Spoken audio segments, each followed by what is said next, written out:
é do coração da capital de São Paulo, na Praça da República, que a informação e o entretenimento serão veiculados ao mesmo tempo em uma proposta inovadora, através das ondas do rádio com o realismo da televisão e na velocidade da internet. Conhecimentos necessários da saúde do corpo, saúde mental, saúde financeira. E essa busca pela informação e análise começa bem cedo, com a equipe na redação e repórteres espalhados por todo o Brasil. Sul, Sudeste, Norte, Nordeste, Centro-Oeste. Porque a informação une, cura e deve estar próxima. Com sua participação a partir de hoje em um mesmo propósito. Juntos onde você estiver. Agora, o Brasil Conectado. A informação que você precisa, na hora certa. Relógio, rádio e TV. Apresentação, Breno César e Tabata Porte. Olá, muito bom dia para você. Começa agora o Relógio Rádio e TV, o seu programa diário de muita informação, entretenimento, conteúdos preparados especialmente para você, nosso ouvinte, telespectador, você, nosso público que nos acompanha onde estiver. Estamos conectados contigo de segunda a sexta-feira a partir das 9 horas em ponto no horário de Brasília. E aqui na minha frente o meu colega Breno César, que eu tenho o prazer de dar um bom dia nesta quarta. Bom dia. Bom dia, Tabata Porte. Bom dia para você que nos acompanha nesta manhã de quarta-feira, metade da semana já, Tabata. Metade da semana, como passa rápido, hein, Breno? Demais. Copa do Mundo batendo na porta. Batendo na porta e a gente naquela expectativa. E olha, tem muita informação, como eu disse, preparamos hoje conteúdos muito especiais, de impacto, informações relevantes para você.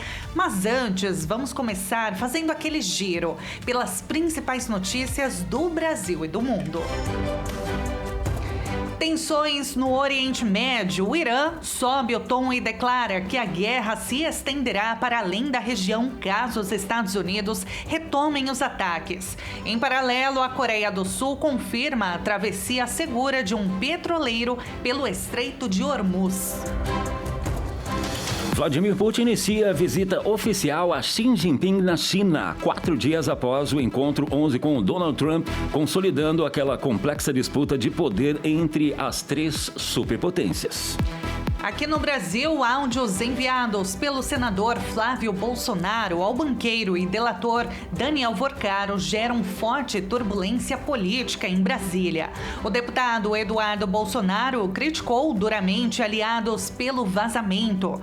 Diante da crise, as pesquisas da Atlas Intel indicam uma queda de 6 pontos nas intenções de voto de Flávio. O Partido Liberal chegou a pedir ao Tribunal Superior Eleitoral que a divulgação da pesquisa fosse proibida.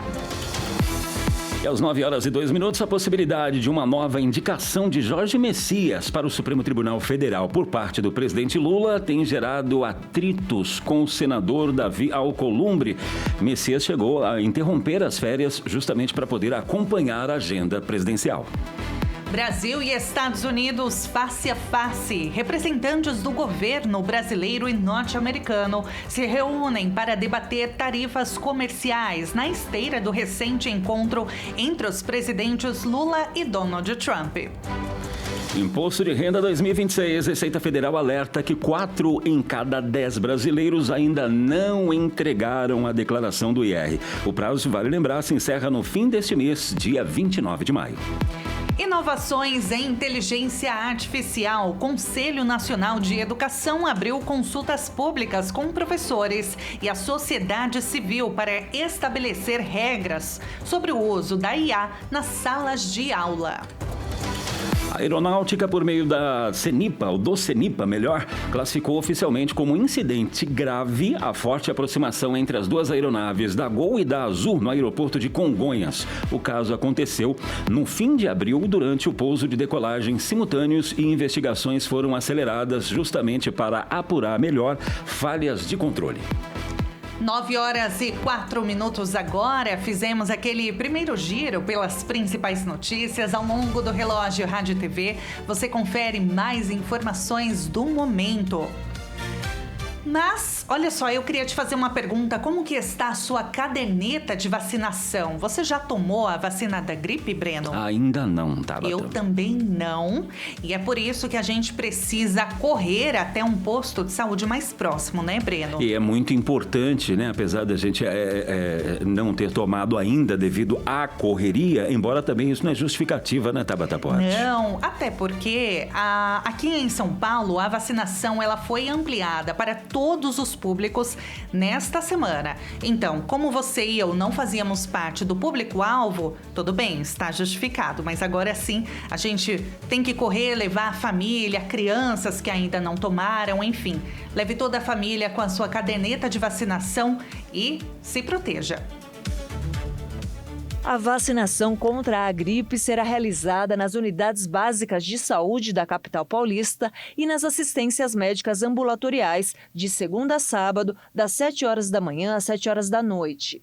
Desde essa segunda-feira, a população de todas as idades da cidade de São Paulo já pode ser vacinada contra a influenza. Antes, a vacina estava destinada apenas aos grupos prioritários, com crianças de 6 meses a 6 anos, pessoas acima dos 60 anos, gestantes e outros grupos. Esta faixa da população também pode continuar se vacinando. A população acima dos 60 anos e com dificuldade de locomoção terá a possibilidade de ser vacinada na modalidade drive-thru durante todo o mês de maio. Segundo a Secretaria Municipal da Saúde, desde o início da campanha de vacinação contra a gripe, em 28 de março, foram aplicadas quase 1,5 milhão de doses do imunizante nos grupos prioritários. A população pode consultar a unidade de saúde mais próxima por meio da plataforma Busca Saúde, da Prefeitura de São Paulo. 9h06. E uma terapia capaz de reprogramar células do sistema imunológico para atacar o câncer vem mudando, transformando o destino de pacientes. Mas o acesso ao tratamento ainda enfrenta dificuldades. Confira essa reportagem. A terapia revolucionária contra o câncer custa até R$4 milhões por dose. O tratamento faz as células de defesa do próprio paciente serem reprogramadas para agir contra os tumores mais agressivos. A terapia CAR-T, considerada uma das maiores revoluções recentes da oncologia, já mostrou taxas de respostas que chegam a 80% em alguns tipos de câncer hematológico. Em mais da metade dos casos, os tumores desaparecem completamente, com remissões que podem durar anos. Apesar do benefício, o acesso ao tratamento ainda esbarra em problemas como as filas, disputas judiciais, falta de estrutura e até dificuldades de transporte. O Brasil é o único país da América Latina com acesso estruturado à terapia CAR-T, que funciona como uma espécie de engenharia do sistema imunológico. O tratamento é aprovado no Brasil para alguns tipos de leucemia, linfoma e mieloma múltiplo. O estudo, publicado na revista científica Frontiers in Hematology, aponta que o custo do tratamento pode ultrapassar o equivalente a cerca de 2.800.000 na cotação atual. Além do preço da terapia, o tratamento exige centros altamente especializados, equipes treinadas e uma estrutura hospitalar complexa. E olha, pelo 3º ano consecutivo, uma cidade do interior de São Paulo foi considerada a melhor para viver no Brasil. Olha que bacana. Conhecida pela qualidade dos serviços públicos, entre outros serviços, benefícios, Gavião Peixoto lidera o ranking do Índice de Progresso Social. Vamos acompanhar na reportagem. O Índice de Progresso Social deste ano pontuou as qualidades das cidades brasileiras e, pela 3ª vez, Gavião Peixoto foi apontada como a melhor cidade para se viver no Brasil. O município recebeu nota 73 em uma escala que vai de 0 a 100. Conhecida pela tranquilidade típica do interior de São Paulo, Gavião Peixoto tem 4.700 habitantes e se destaca pela evasão escolar quase zerada, ausência de fila por vagas na rede municipal e por ter um dos maiores PIBs per capita do Brasil, impulsionado pela presença da fábrica de aviões militares da Embraer. O índice de avaliação é separado em 3 grupos principais: necessidades humanas básicas, que avalia se o brasileiro tem acesso à comida, saúde, moradia, segurança; fundamentos do bem-estar, que analisa o acesso à educação fundamental, vida saudável e contato com a natureza e as oportunidades, que verifica os dados sobre direitos individuais e acesso ao ensino superior. O levantamento avaliou os 5.570 municípios brasileiros, com base em 57 indicadores sociais e ambientais, considerando critérios como qualidade de vida, acesso à saúde, educação, segurança e moradia. O relatório aponta que o país ainda enfrenta desigualdades persistentes, com diferenças significativas entre regiões e cidades. Entre as capitais brasileiras, Curitiba aparece na primeira colocação do ranking, seguida por Brasília, São Paulo, Campo Grande e Belo Horizonte. 9h10. Breno, você conhece Gavião Peixoto? Essa fica em São Paulo, né? Interior paulista. Interior de São Paulo. Quer dizer, tem cidades aí como referência num lugar legal, bom, né? Para se viver, não tão longe assim, né? Então, eu até joguei aqui no Google Maps pra gente ter uma noção de tempo. Ó, de carro, de onde nós estamos até Gavião Peixoto, dá 3h46. Tá bom, é perto, né? Quase 4 horinhas, tá bom. E aí, imagina, né? Morar numa cidade pequena, ela é pequenininha, assim, e ter qualidade de vida. Que delícia, hein? Agora, para ir para um lugar como esse, também precisa avaliar tudo o contexto, né? Precisa ter uma vida estabilizada, já financeiramente falando, né, Tabata? Ou existe inúmeras possibilidades de recurso, de trabalho também na região. Isso precisa ser levado em conta, né? Numa situação de mudança. Exatamente. O bom de interior paulista, né? E olha que bacana, é referência no Brasil. É uma cidade de São Paulo, é referência no Brasil de progresso, de cidade com qualidade de vida. Porque a gente, quando tem esse tipo de levantamento de cidades que oferecem uma boa estrutura à população, geralmente Santa Catarina, cidades de Santa Catarina sempre estão no ranking, seja mundial ou nacional, o que é muito legal, né? Faz parte do nosso Brasil e a gente tem que valorizar e reconhecer, né, cidades que têm progresso, que oferecem qualidade de vida e que abraçam pessoas de outras regiões que vão também em busca. É importante você citar isso porque vida. Quando a gente fala remete a interior, a gente sempre pensa num lugar pacato e que muitas vezes não remete à tecnologia. E a gente percebe que é o contrário, né? Não é assim, né? E eu estava até vendo também, dando uma pesquisada com relação a Gavião Peixoto, exatamente que nós estamos falando. Olha só, a cidade é mundialmente conhecida por abrigar uma importante unidade de montagem de aeronaves da Embraer, além de possuir uma das maiores rendas per capita do país, por conta da baixa população e forte atividade industrial. Então, é claro, o setor industrial ele é forte ali, né? Uma área que movimenta a economia local, nacional também, mundial, por conta da Embraer, mas você tem, é uma cidade assim... quem está nos acompanhando, né, pela transmissão na TV e pelo YouTube ou pelo site, está vendo as imagens da cidade. Olha o portal, quem está né? nos ouvindo, a gente vai descrever um pouquinho das imagens que estamos vendo aqui. É uma cidade calma, pelo que vemos, bem arborizada. Então é isso, uma qualidade assim, tranquilidade. Eu não sei se eu conseguiria me adequar a uma cidade tão calminha assim. Eu fácil, viu? Já vi uma... Você gosta, para você que está nos ouvindo agora também, agora passou provavelmente uma das vias principais ali, me remeteu à infância. Carrinho de rolimã. Né? Carrinho de rolimã, descia né? numas ruas, numas avenidas como essa. Me dava mal de vez em quando, né? Coisa que pra gente que é da capital de São Paulo, né? Pra gente que é da capital de São Paulo e tem filho, por exemplo, não tem essa possibilidade de levar mais as crianças pra rua, pra brincarem. Tem que ser em áreas restritas, né? Ainda mais hoje, né? Ainda mais hoje nesse né? mundo que eles estão praticamente mais voltados, mais conectados, né? Mais conectados, né? Mais tecnologia. E aí a gente, daqui a pouquinho, vai falar exatamente sobre esse ponto. ponto, né? Sim. A juventude, a relação da juventude com a tecnologia, esse gancho que o Breno mencionou aqui. Então, só dando uma palhinha sobre o que teremos logo mais com a participação de especialistas. Mas antes, vamos acompanhar agora a mensagem de fé desta quarta-feira.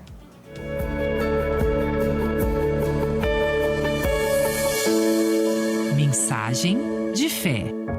Olá, meus amigos, eu, pastor Rogério Postigo, sou pastor aqui da Igreja da Graça em Belo Horizonte. Já sou pastor da Igreja da Graça há quase 40 anos servindo a Deus nesse ministério e louvo a Deus por tudo que Ele tem nos dado nessa obra. Hoje eu quero trazer uma palavra para você que está aqui no livro de Efésios, capítulo 17 em diante, que vai dizer o seguinte: E digo isto e testifico no Senhor, para que não andeis mais como andam também os outros gentios, na vaidade do seu sentido. Bom, a primeira coisa que eu destaco com você é que a Bíblia nos mostra que há uma diferença entre quem é de Deus e quem não é. Aquele que não é de Cristo ainda, aquele que não tem Cristo como Senhor da sua vida, ele vive, de fato, guiado pelos seus sentidos. A Bíblia diz que era assim que nós vivíamos, fazendo a vontade da carne e dos pensamentos, e éramos por natureza filhos da ira. Mas escreve o versículo aqui, que nós não podemos andar dessa maneira. Diz o verso 18: entenebrecidos no entendimento, separados da vida de Deus pela ignorância que há neles, pela dureza do seu coração. Então quer dizer que a dureza do coração do ser humano tem feito a pessoa estar, como diz o versículo, entenebrecidos, ou seja, numa escuridão, como que cega. Tem alguém na sua casa assim? Alguém na sua família? É hora de pedir a Deus para tirar essa venda dos olhos dessa pessoa, para esse coração duro amolecer, se quebrantar e se render a Cristo. Nesse propósito, eu estou toda quarta-feira orando pela família. Eu quero convidar você para estar conosco aqui em uma das nossas reuniões, aqui na Avenida dos Andradas, 1005, aqui no centro de Belo Horizonte. Sempre às 9 da manhã, 3 da tarde e 7h30 da noite, aguardamos você e a sua família, tá bom? Vai ser um prazer recebê-los. Fiquem todos com Deus e obrigado, pessoal. Até mais. Até mais, pastor. Amém. Muito obrigada pela mensagem desta manhã. Começar com essa leveza, né? Palavra para aquecer o nosso coração. Muito bom. Importantíssimo. 9h16 agora. Olha, o Relógio Rádio TV agora presta uma homenagem fundamental ao Dia Nacional do Pedagogo e da Pedagoga. Você já parou para pensar em quem segura a mão das crianças? Nos primeiros passos da alfabetização, é muito importante, né? Ou quem planeja a estrutura que transforma uma escola em um lugar de acolhimento, aprendizado e principalmente de futuro. Bom, tudo isso tem um nome, né? O pedagogo, esse profissional importantíssimo. Sem ele, a nossa estrutura, formação, a sociedade não seria a mesma sem esse profissional, baita profissional. Mais do que ensinar a ler, a escrever, a pedagogia é a arte de ensinar o potencial humano, né? De trazer esse potencial humano. O pedagogo é o arquiteto da educação. E é muito lindo quando a gente pensa nisso. O arquiteto da educação, olha como ele molda, né, a formação, o caráter também tem um papel muito importante na formação do pensamento crítico, do caráter. Ele está nas salas de aula, só que também está na coordenação, na direção, desenvolve projetos, está em empresas, hoje cada vez mais dentro de empresas. Então, é muito importante, né, Breno? Muito importante. Em tempos que a gente fala hoje sobre tecnologia, né, que é o assunto do momento, esse profissional dá um norte, principalmente, é essencial para questionar a questão da convivência, através de um olhar atento, né, como profissional e pessoal também, nessa fase tão essencial que, como a Tabata disse, é a formação, né, o início de tudo. Exatamente. Olha, a gente precisa ampliar mais agora o nosso assunto, né, Breno? E esse profissional agora pensa na junção desse profissional que une conhecimentos da pedagogia com a psicologia. Eu tô falando do psicopedagogo. A gente vai entender melhor do que se trata, o que é exatamente esse profissional, porque para entender, né, como que o ser humano aprende. Ele estuda processos de aprendizagem em todas as fases da vida, desde a infância até a terceira idade, gente. Porque temos que pensar também que não são só crianças, né? Não tem só escola para crianças e adolescentes. Tem os famosos EJA. Escolas para adultos, para idosos também, que têm entrado cada vez mais em instituições de ensino, né? Tardios, mas nunca é tarde para aprender. Então, são profissionais qualificados e importantíssimos. Bom, eu não vou ficar me prolongando muito, porque um exemplo de excelência desse profissional está aqui no nosso estúdio do Relógio Rádio e TV. Eu vou pedir para o nosso diretor abrir a tela para quem está vendo as imagens e quem nos ouve. Quem está aqui no estúdio é a tia Ju. Aê! Bom dia. Deixa eu abrir o microfone dela. Agora sim. Agora. Nasceu no coração de Deus e é realidade. Eu tô aqui emocionada já, Tabata. Com a voz embargada. Escolhida por Deus com honra nesse tempo para ser responsável num chamado tão especial que é lidar com a infância. E eu digo que isso tem me transformado em criança todos os dias. Por isso que eu vim hoje, logo cedinho. Ela vê a caráter toda hora. A caráter, com lacinho, vestido azul, toda bonita. A tia Ju, ela é líder do Ministério Crianças que Vencem. O ministério é totalmente importante, né, tia Ju? Você pode falar melhor. Como que você lida com colocando em prática a sua formação de psicopedagoga no Ministério Infantil? E eu queria que você fizesse um paralelo, né? A importância desse Ministério Infantil dentro da igreja, da instituição de Deus. A gente entende que a infância é a primeira oportunidade de se apresentar Jesus, e nós entendemos que a nossa vivência, na verdade, fala mais do que qualquer ensinamento.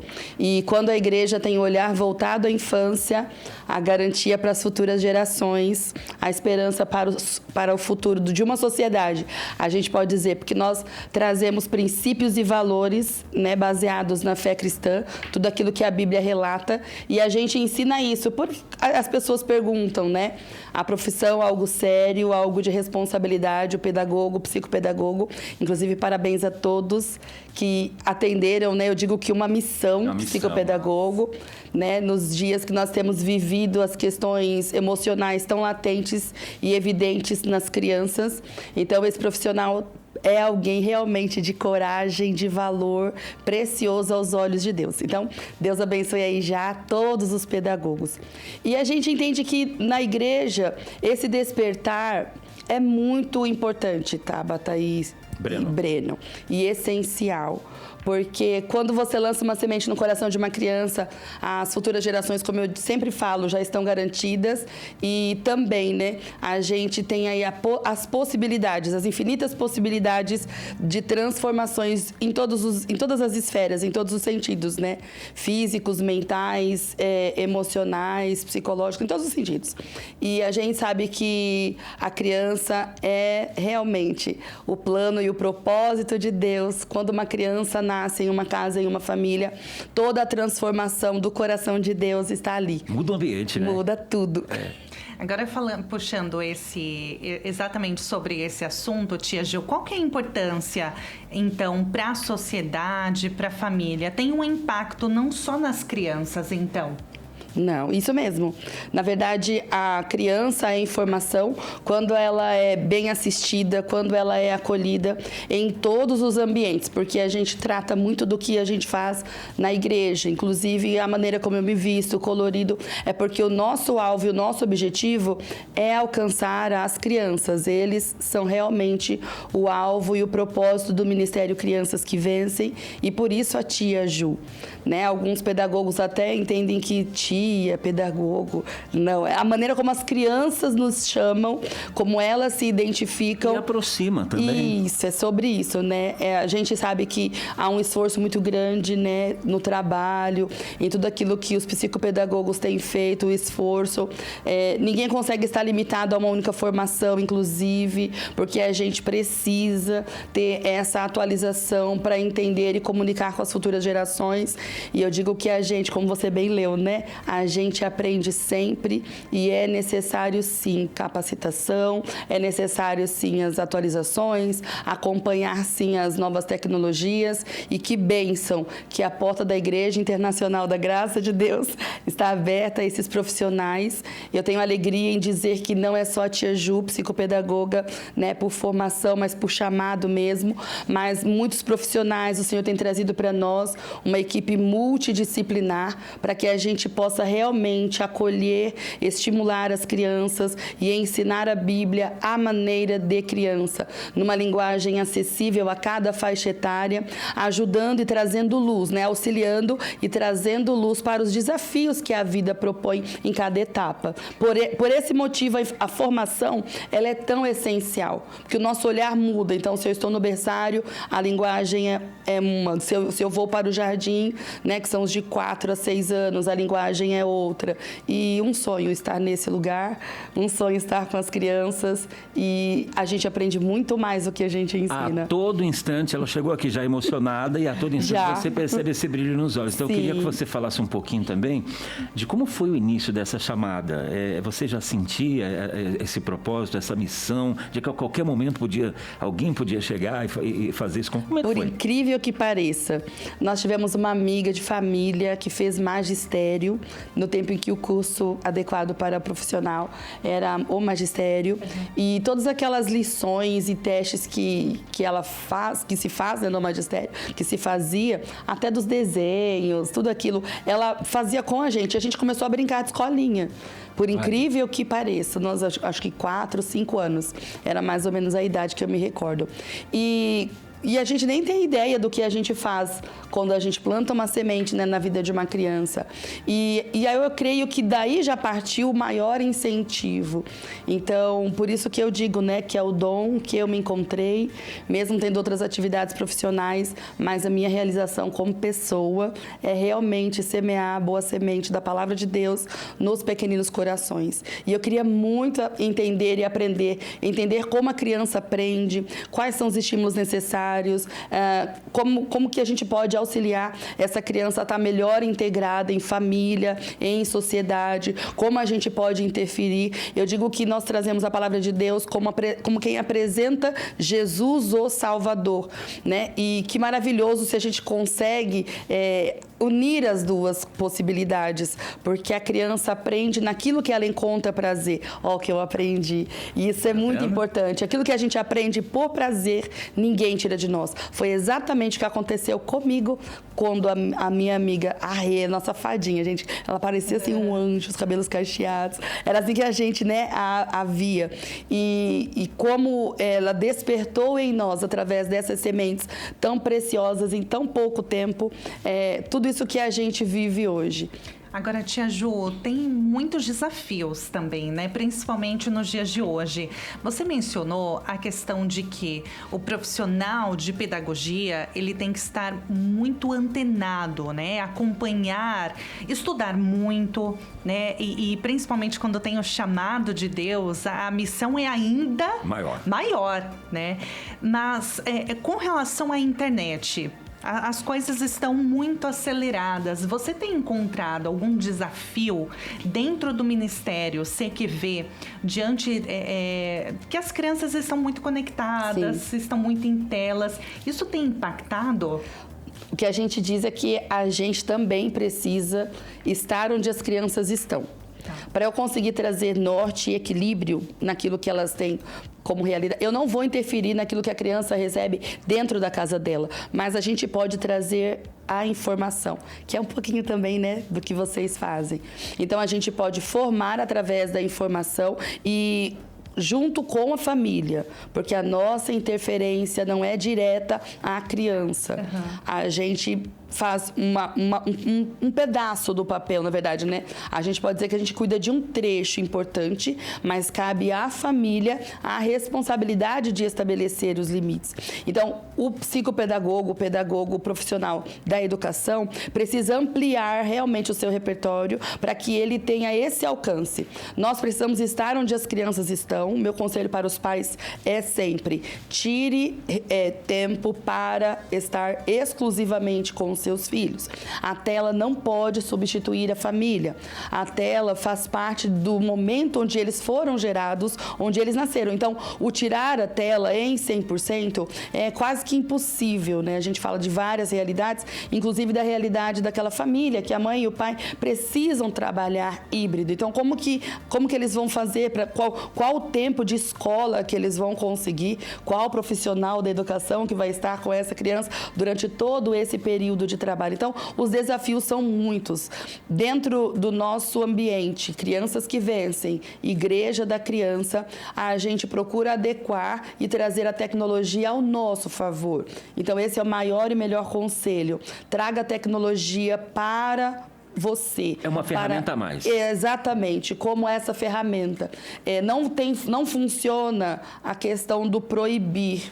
Porque, como eu disse, faz parte do contexto em que a criança está inserida. Ela já vem para nós com uma bagagem, com uma experiência anterior, porque ela está totalmente vinculada ao ambiente onde ela está inserida, a sua casa, a cultura da sua família, a educação que ela recebeu. Então, esse é o grande desafio, porque a gente equaliza todos, inclui a todos, e estamos, inclusive, aprendendo a incluir, porque a gente, por educação, por cultura, acaba excluindo sem perceber. Então, nós temos nos esforçado ao máximo para que a gente inclua as famílias e para que a gente inclua em todos os níveis. Tia Ju, tem um WhatsApp para você. Vamos colocar na tela para quem nos acompanha. Aliás, antes, né, lembrando, se você quiser mandar a sua mensagem, pode mandar pra gente no 11 3226 1111. Já gravou. Produção, temos WhatsApp? Vamos colocar então aqui, ó, Isabela, de 10 anos, de Belém do Pará. Na Bíblia, fala que Deus sabe de todas as coisas antes mesmo delas acontecerem. Então, por que Ele deixa a gente passar por momentos difíceis para aprender alguma coisa, se Ele já sabe qual vai ser nossa escolha? Tia Ju, eu vou pedir para você responder daqui a pouquinho, porque antes a gente vai ver como fica a previsão do tempo para nos programarmos para essa quarta-feira. Já já a gente volta mais com a Tia Jô. Apesar do frio, o sol aparece o dia todo nesta quarta-feira em Porto Alegre. Aumento de nebulosidade à noite. A mínima é de 6 graus e a máxima 16 graus. O sol também aparece com muitas nuvens em Cuiabá. A temperatura varia entre 18 e 25 graus.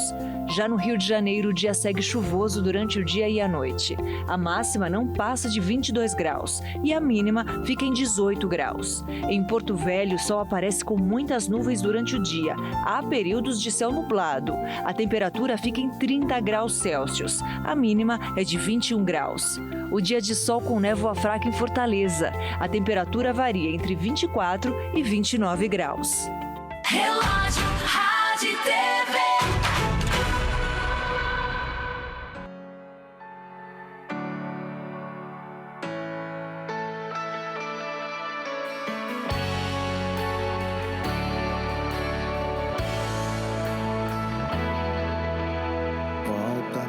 Senhor, desejado das nações, para entregar a coroa da justiça a quem foi fiel e a quem te amou.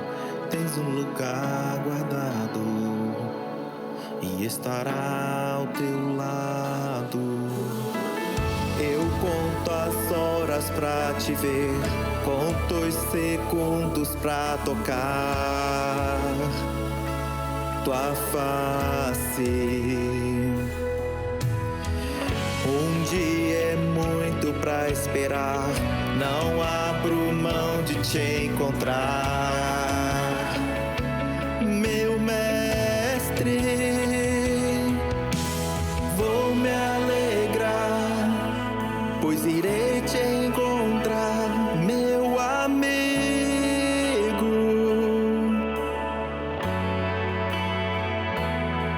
E quando o céu se rasgar, prontamente subirei contigo,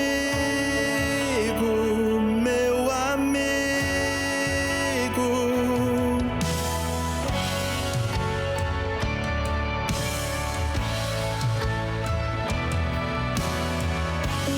quantas horas pra te ver, quantos segundos pra tocar tua face.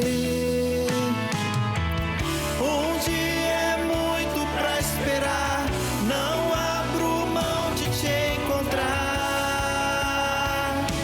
meu mestre. Vou me alegrar, pois irei te encontrar, meu amigo.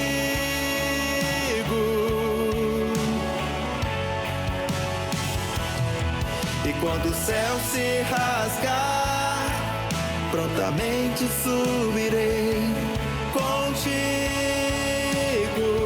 meu amigo. Só de imaginar a tua chegada, sonho com o dia em que irei pra casa. Até o Senhor chegar, não paro de clamar. Maranata, Maranata.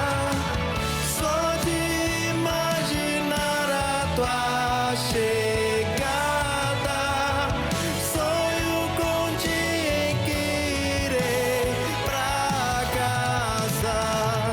Até o Senhor chegar, não paro de clamar.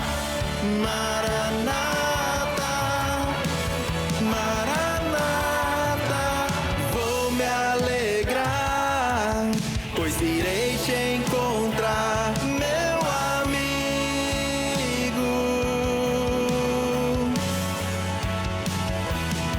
E quando o céu se rasgar, prontamente subirei contigo,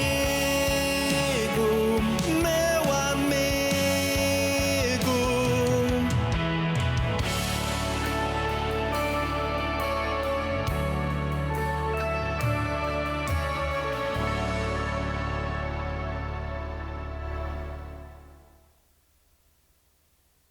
Na hora certa. Relógio Rádio TV. Apresentação: Breno César e Tabata Porte. E 36 minutos agora no horário de Brasília. Nós tínhamos feito agora há pouco a pergunta do WhatsApp para a tia Ju, que chegou da Isabela, de 10 anos. Ela mandou de Belém, no Pará. Oi, tia Ju, na Bíblia fala que Deus sabe de todas as coisas antes mesmo delas acontecerem. Então, por que Ele deixa a gente passar por momentos difíceis para aprender alguma coisa, se Ele já sabe qual vai ser a nossa escolha? Difícil, hein? Muito interessante que a Bela maravilhosa, um beijo, Bela, para você, já fez a pergunta entregando a resposta. Normalmente eles trazem a pergunta já tendo no seu coração alguma formação de opinião.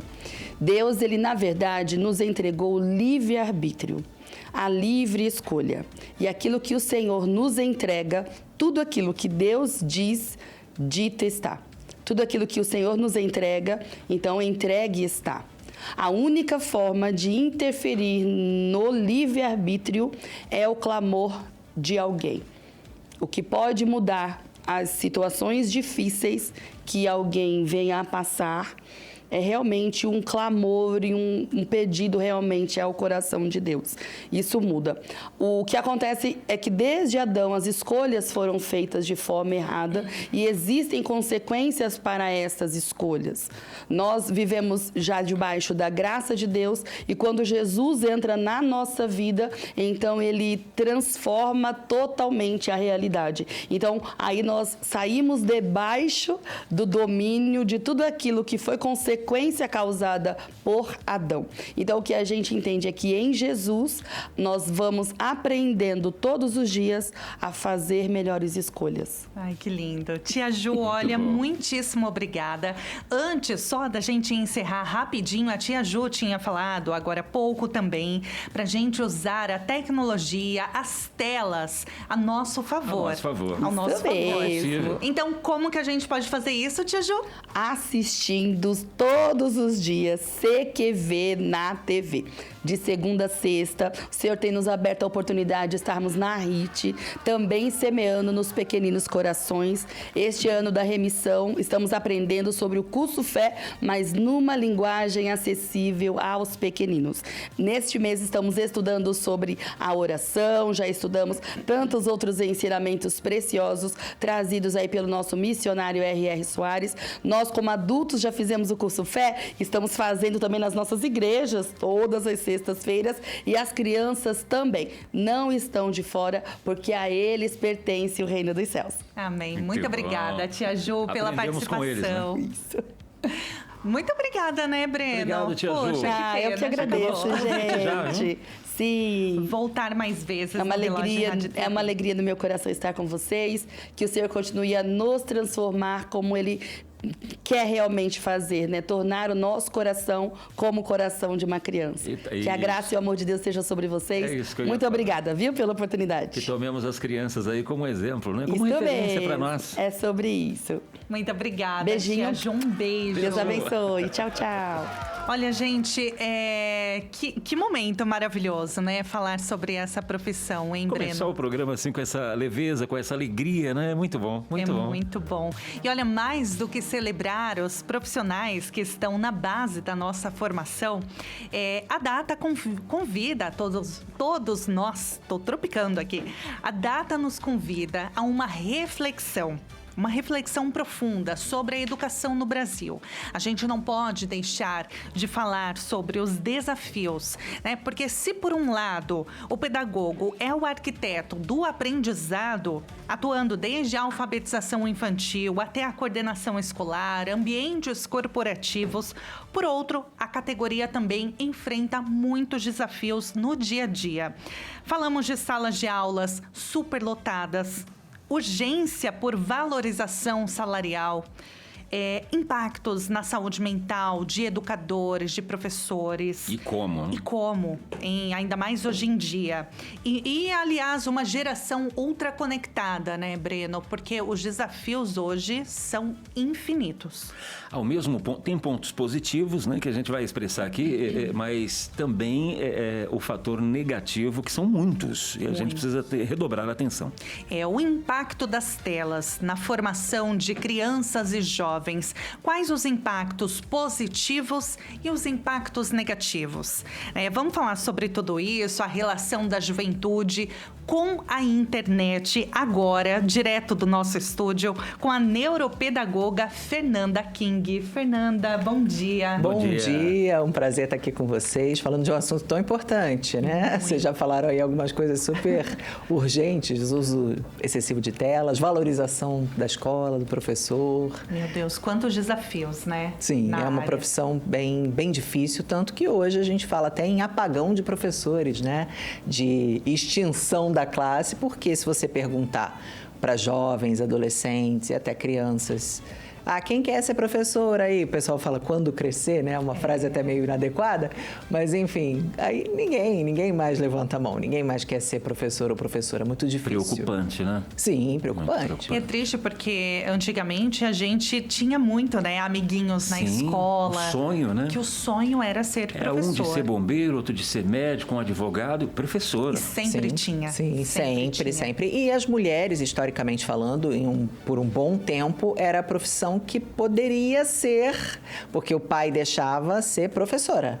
Né? Ainda tinha que responder ao pai, responder ao marido. Isso não é uma história tão longínqua assim. Isso é um passado bem recente.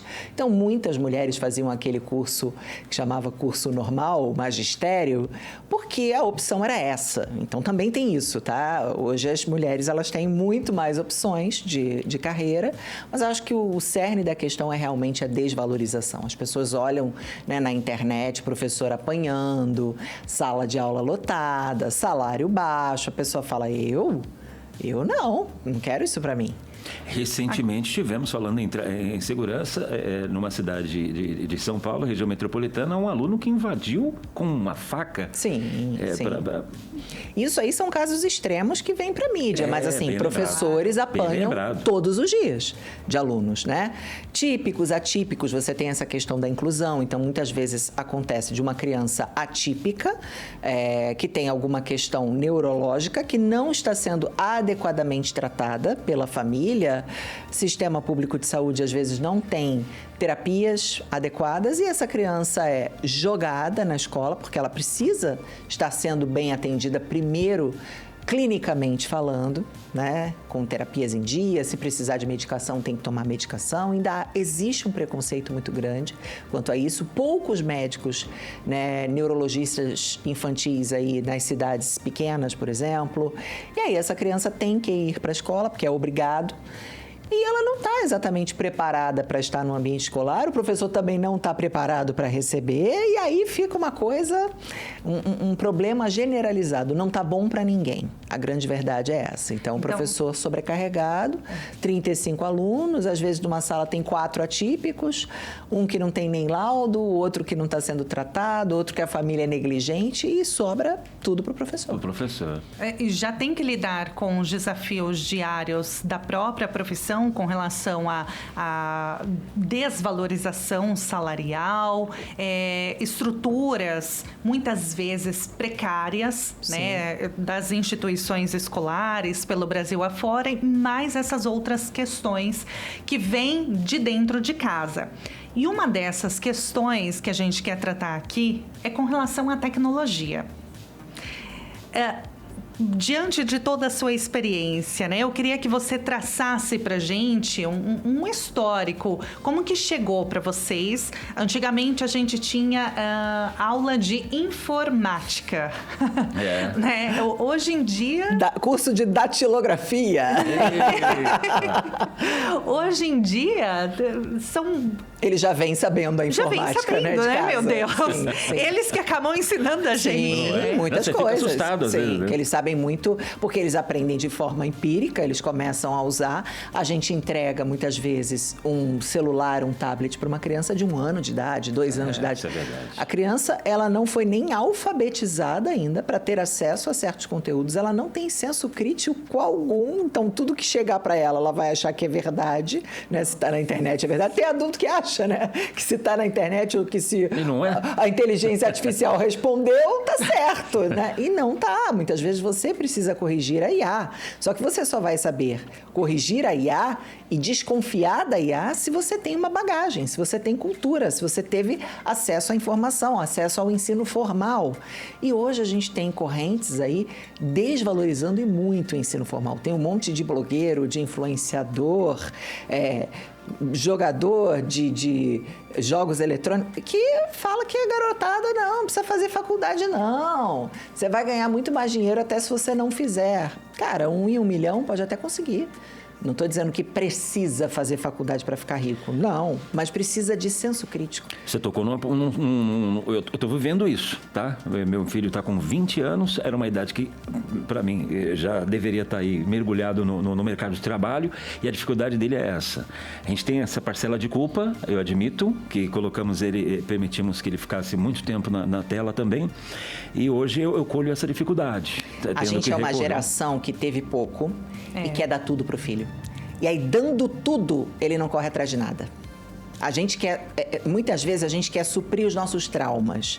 O pessoal fala, apanhei e não morri. Não morreu, mas tá aí todo traumatizado, né, meu filho?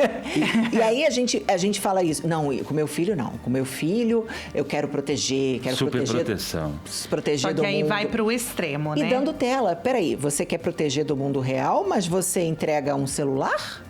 Isso aqui é muito mais perigoso. Você acha que ele tá no quarto, que ele tá seguro? Tem um cara lá do outro lado do mundo. Sabe lá quem? Exatamente, que tem acesso ao quarto do teu filho. O cara tá lá em outro país e faz parte de uma rede, muitas vezes, de pedofilia, de esses desafios agora que tem online. Terrível. Você tem que matar o seu cachorro, você tem que fazer sei lá o que e filmar. Pois é, foi o que eu ouvi dele. Ele disse, pai, eu não preciso trabalhar, eu vou ser influencer. Falei, não, até você chegar lá, nada contra, até você chegar lá, bora trabalhar, meu filho. E dá para fazer as duas coisas. Exatamente. E estudar, e eu falo, para você ser um influenciador, você vai ter que assinar muitos contratos, por exemplo. Eu falo porque eu não tenho alcance, mas eu sou uma influenciadora e na área educacional. E isso aconteceu para mim, tá? Minha história, eu tenho uma escola de educação infantil, que eu larguei tudo, eu era de outra área, totalmente diferente. Quando eu tive a minha filha, eu larguei tudo e eu resolvi abrir uma escola para fazer uma escola diferente. Beleza, consegui. Acho que eu estava com um pouco problema, eu falei, vou arrumar um pouquinho mais de problema. Minha vida está muito fácil sendo dona de escola, isso aqui é uma moleza, tô com pouco problema. Maluca. Falei, não, eu preciso, isso foi muito na pandemia. Na pandemia eu perdi 4 parentes, inclusive meu pai morreu de forma súbita, e aí a gente começa a pirar. E eu falei, o que mais eu posso fazer pela educação para dar voz a todos esses problemas? Internet. Eu vejo que tem poucos influenciadores da área educacional falando sobre esses problemas. Vou colocar minha cara na internet. Aí comecei a fazer palestra e tal. E acaba que vem marcas, né, te procurar, porque você vai construindo ali um nome, uma credibilidade. E eu falo, gente, eu como influenciadora, eu tenho que assinar um monte de contrato. Se eu não souber interpretar aquilo ali, o pessoal te passa a perna, tá? O pessoal se aproveita de você e você vende a sua alma.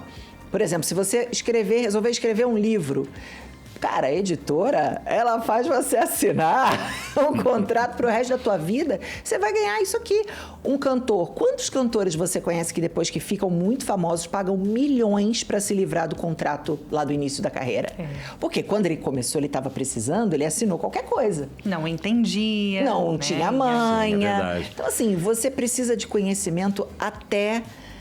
Assim, para que você não caia em golpes, para que você não acredite em tudo que a IA te fala. Então, eu não acredito que a gente tenha que desvalorizar o ensino formal, especialmente no Brasil, que as pessoas a gente tem hoje 29% de analfabetismo funcional.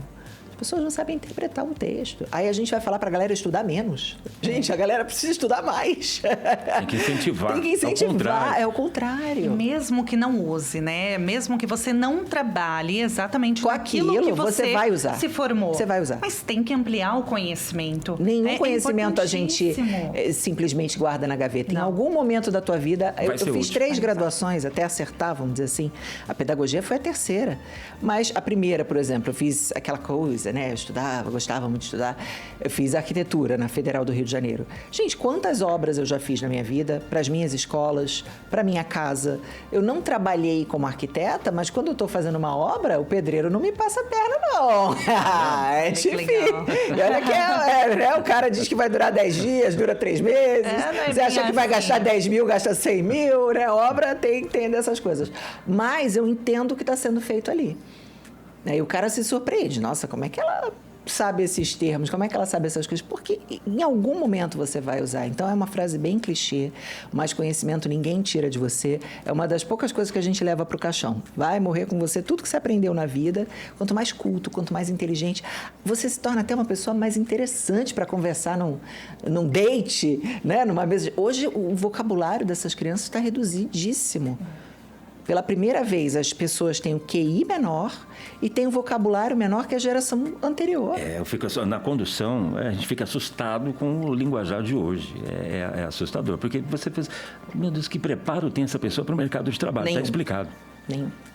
E com relação a esse impacto de coisas na internet que você vê no dia a dia das crianças e dos jovens, Fernanda, hoje eles estão mais assim imersos em muito conteúdo e conteúdo que assim não agrega em nada. Né? Agrega em nada, em sua maioria, né? Vídeos curtos, rápidos, estímulos, muito estímulo, né? O dia inteiro.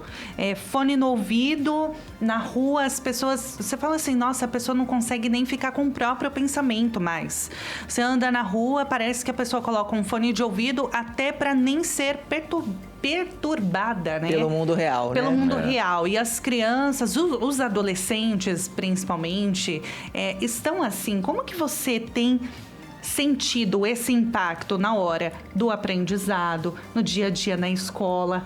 como pegar ali e puxar a gente atenção percebeu deles. muito rápido, né? Tanto que essa coisa do tempo de concentração, que foi cada vez reduzindo mais, a criança não consegue mais ficar sentada 5 minutos para ler um livro, para fazer uma lição. Isso foi percebido pela escola muito rápido, muito rápido. As pessoas, e eu brigo muito na internet com as pessoas que falam mal da escola. Porque a escola é isso, a escola é aquilo. Primeiro, como se fossem todas iguais, né? E às vezes pode ser que uma escola não seja boa. Eu sempre faço essa comparação. Gente, eu já fui mal atendida em diversos hospitais, por diversos médicos. Me deram um diagnóstico errado, tomei remédio errado. Aí eu vou sair por aí falando mal de hospital, falando que é para as pessoas se medicarem em casa, se automedicarem. Então, se ficar doente, vamos fechar todos os hospitais, ninguém mais vai. Não existe isso. Eu vou procurar outro melhor, alguém que me atenda bem. Então, se você teve uma experiência ruim na escola, procure outra escola. E não essas ideias aí doidas que eu falo homeschooling. Gente, para mim isso... Desculpa, não funciona. Eu entendo que as pessoas tiveram mais experiências, têm dificuldade com alguns professores, existem coisas erradas na escola, sim, mas quando você está dentro, você vê que existe muito mais gente boa, muito mais gente boa. Isso eu posso falar que eu rodo escolas no Brasil inteiro, públicas e particulares, fazendo palestra, e eu vejo muito mais professores interessados, querendo melhorar, envolvidos, do que não, tá? Então, existem exceções, como em qualquer profissão. Como eu falei, como tem o médico que não é bacana, como tem o padeiro que não faz pão direito, o policial que às vezes é corrupto, tem todas as áreas. O que a gente precisa é de uma educação melhor e não do fim dela. A gente está falando de Brasil, meu amigo. A gente tem criança que vai para a escola para comer. Então, assim, a gente precisa batalhar. E não vou dizer que poderia investir mais na educação, mas tem dinheiro para educação, tá? O investimento público em educação, ele é bom, aqui ele tem um número bacana, o problema é que não chega na ponta. O problema é que às vezes existem desvios, né, outras coisas mais, mas se fosse bem empregado, a gente tem como ter uma educação de primeira. É que precisa vontade e precisa pressão social para isso. Aí eu vejo as famílias cada vez mais se afastando da escola. Quem foi que brigou para não ter celular na escola? A própria escola. Então, quem está mais interessado no desenvolvimento do teu filho que você? O professor, cara. As escolas batalharam para tirar o celular. Então, as horas hoje que essas crianças estão passando sem tela é na escola. Porque aí chega em casa, a primeira coisa que faz é pegar o celular. Vocês sentiram algum impacto imediato dessa retirada? Muito grande. Eles voltaram a brincar no recreio. Em casa? Sim, né? Dentro da escola, sim. Voltou na hora. Muito bom, gente. Na hora. Eles não brincavam mais no recreio. Tinha criança que não lanchava para jogar. Meu Deus. É um vício, porque o celular, ele está tal e qual a droga, o açúcar. Ele gera uma dopamina, ele gera uma sensação bacana, só que é aquela dopamina barata, que ela acaba muito rápido e você precisa de mais e mais e mais. É um vício. Ainda mais quando a criança começa a jogar, enfim, essas coisas erradas que tem aí. E a curtida também dá uma adrenalinazinha. Então você posta, e aí você fica esperando a validação dos outros. Visualização. Quantas pessoas viram, quantas curtiram. E a pessoa vai toda hora lá olhar a notificação. Gente, isso é enlouquecedor. E aí você está pegando cérebros bons, jovens, ainda super saudáveis, e você está estragando esse cérebro. Então, a gente percebeu muito rápido, assim, que o tempo de concentração ainda não aumentou tanto, porque eles continuam usando em casa, mas a interação social, porque para mim a escola é muito sobre isso. A gente precisa. Eu quero deixar meu filho em casa, ensinar ele em casa, porque aí ele não vai ter contato com quem pensa diferente de mim, ele não vai ter briga, ele não vai ter nada. Mas a gente precisa disso, tá? A gente precisa, inclusive, da briga, entre aspas. E aprender a gerenciar crise. A resolver o problema. Exatamente. Porque na fase adulta, o que você mais vai fazer por isso, que não estão preparados para o mercado de trabalho. E para a vida, né? Porque hoje a gente tem algumas bombas, que é uma geração de pais super protetores, que não quer que o filho passe por problema nenhum, que querem dar tudo, permissivos, que não sabem falar não, que não sabem impor limite e que dão tela. Aí você junta várias bombas e quer que a criança dê certo, cara. Não vai dar certo. Não vai dar certo. Vai chegar na fase adulta, por isso que a gente tem hoje explosão de depressão, suicídio, automutilação. A gente não consegue entender. Nossa, mas por que essa criança de 15, 16 anos está se cortando? Ela tem tudo. Talvez aí mora o problema. Talvez Agora, aí mora o como problema. fazer, hein, Fernanda, para os pais entenderem isso? E digo mais, a rede de apoio também. Porque tem muita criança, tem muito adolescente que acaba ficando com a avó e com o vô. Não é mais como antes, né? Que os avós eram mais presentes, era uma outra realidade, né? Hoje, menos. As crianças estão mais em escolas, principalmente particulares, né? Tem um horário mais extenso. Integral, semi-integral, mas aí muitos, não, o avô, a avó buscam ou fica com a tia. Agora, como fazer essa família entender que precisa de limite de tela? Eu acho que a internet ela não é de todo ruim. Por que eu vim para a internet para falar desses assuntos? Porque precisa, porque se você começa a conscientizar essas famílias de que isso é ruim, de que isso é errado, dos efeitos que isso causa. Porque muitas vezes eles não sabem. A gente fez as crianças de cobaia. O celular surgiu, a gente não sabia o que isso ia dar, porque isso é muito novo, se você for pensar. A rede social é de 2012 para cá. E a gente simplesmente entregou na mão da criança sem ter estudo de caso, sem saber se isso... E agora tem estudos, tem um livro que eu sempre recomendo, que chama A Geração Ansiosa, que o cara pegou um compilado de pesquisas científicas provando que excesso de tela, que rede social, que isso faz mal ao cérebro. É a causa. Porque você fica achando, mas será que tem outras causas? Só a pesquisa científica para comprovar.